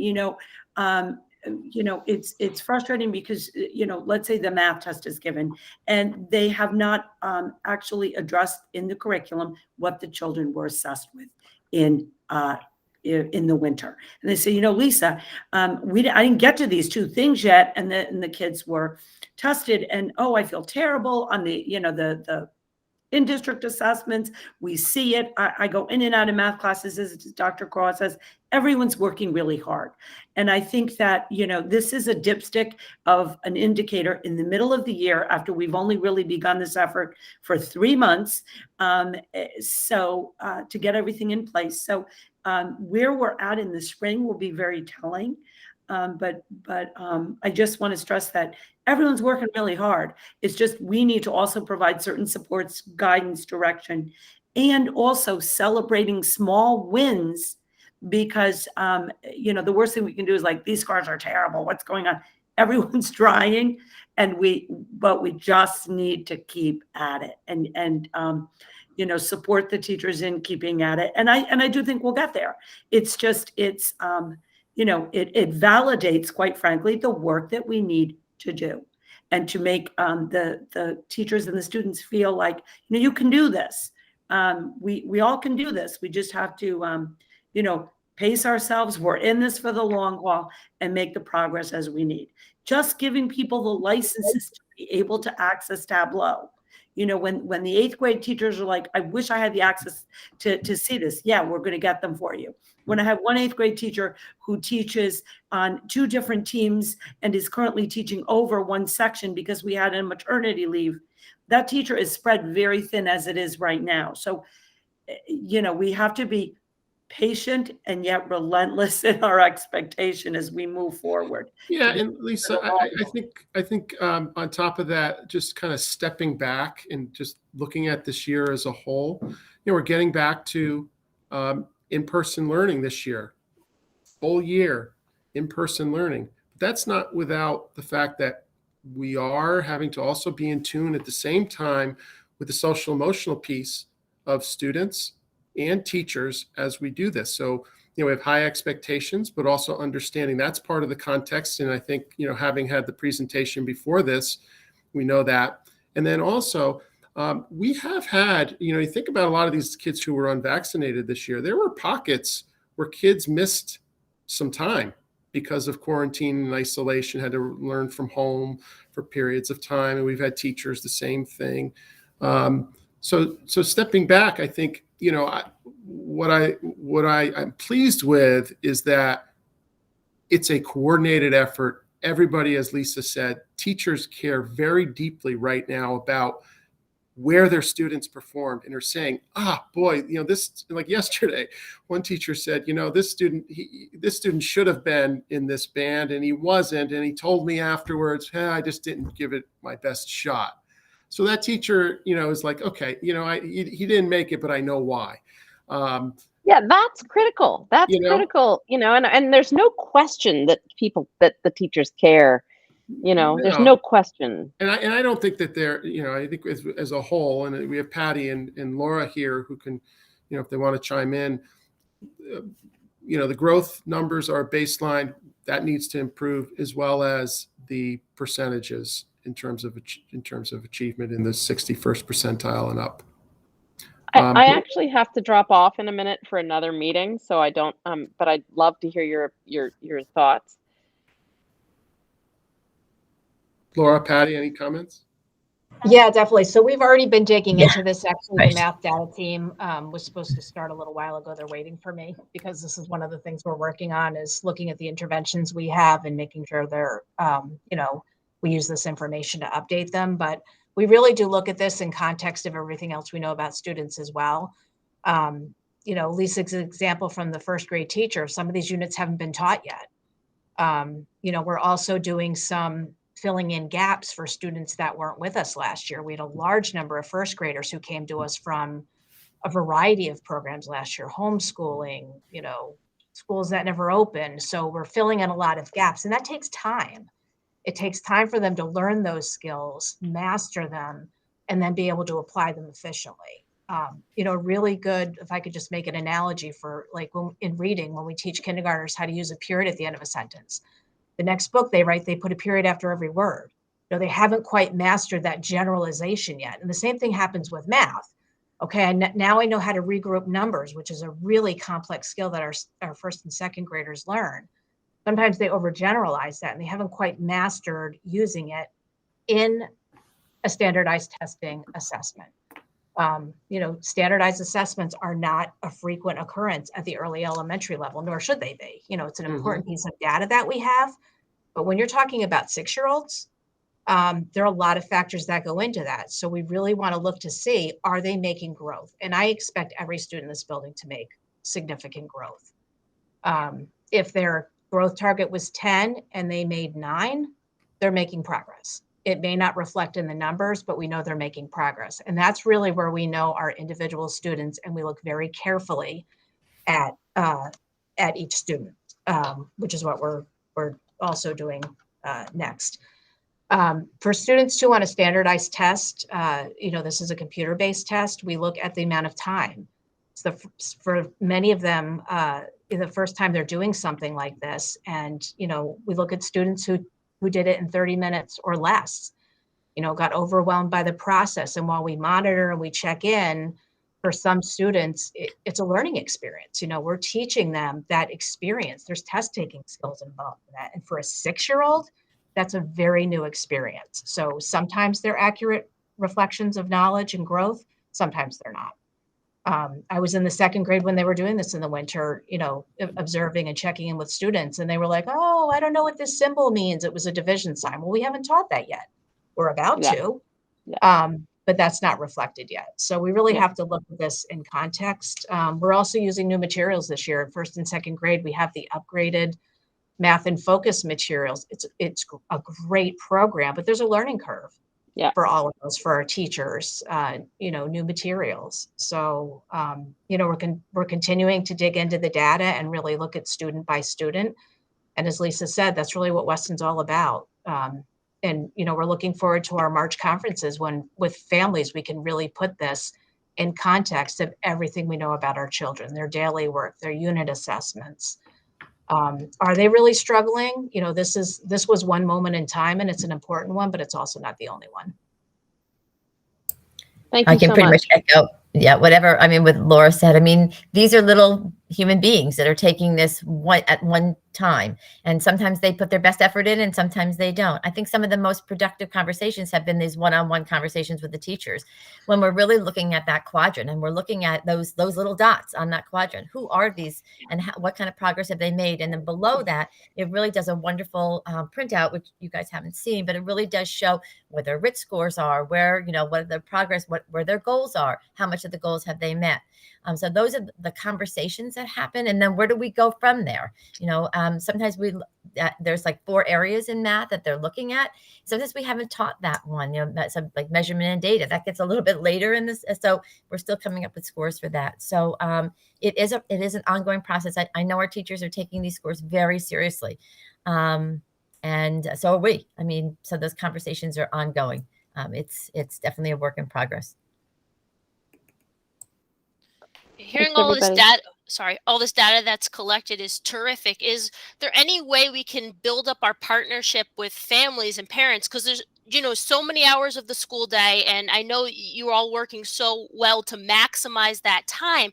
As a parent, I would think, you know, if my child has a particular weakness, I would like to see a detailed report of exactly where that weakness is, and, you know, if possible, on my own, outside of school, or have the option outside of school to address specific things. I know there's websites with the resources that the parents can access, and practice, general practices that kids can do.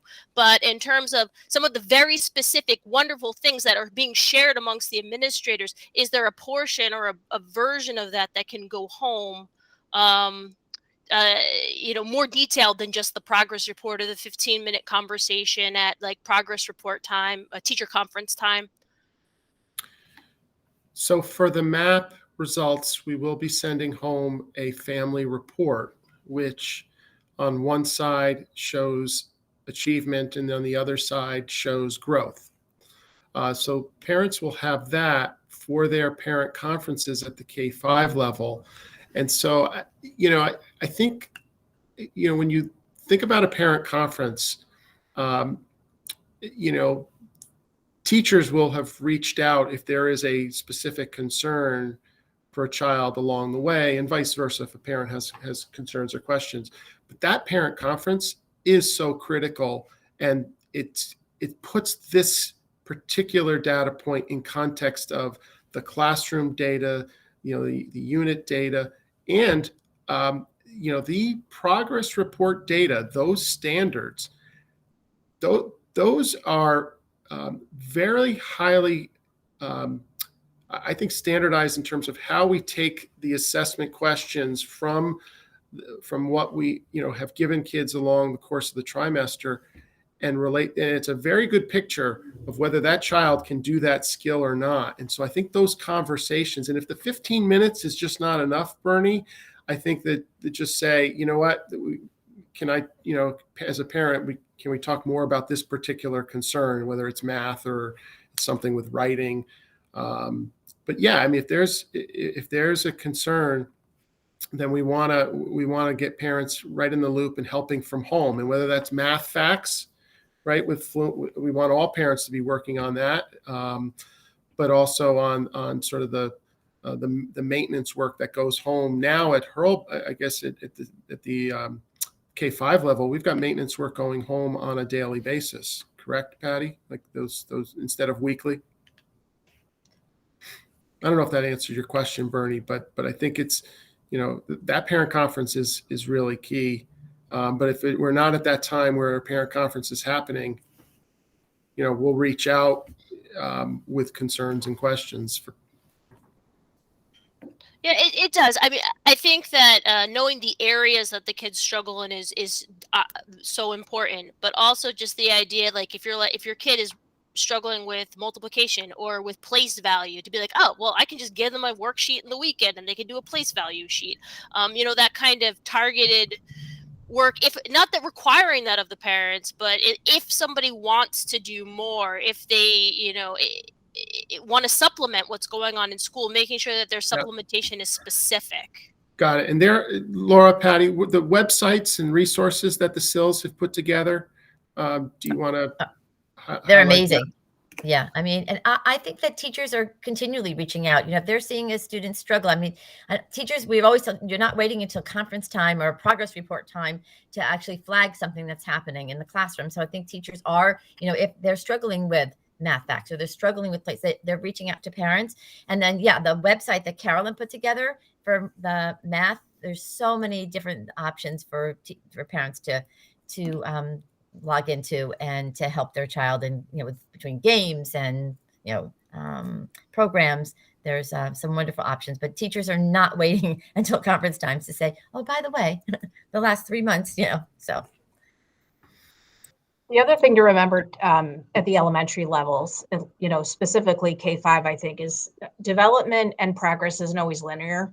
You know, it's nice to see, and we like to see that steady upward trend, but sometimes it comes in spurts, you know, depending on the child and their development. So that, you know, that is a factor too, just to keep in mind. That's great. Thank you. Well, I think with both of these agenda items, we've gotten some good feedback from the committee in anticipation of future presentations at board meetings, and we truly appreciate that. Great. I know we've been we're a little bit over on time. Just a little, yes. Yeah, if that's is there any other conversation that we need to No, just you kind of just close need to up? approve the minutes of the last meeting. So David, I'm making a motion to approve the January 2022 minutes. Yeah, do you want to read the motion language, or you just want to go with that? Here, I'll read it, and then you can second it if you want. Move that the curriculum committee approve the minutes from the January 2022 meeting. I second. So motion passes. And any other curricular issues before we close? Okay, so I move that we end the meeting today. I second. All right. All right. Thank you so much. Thank you, everybody. Bye now. Bye.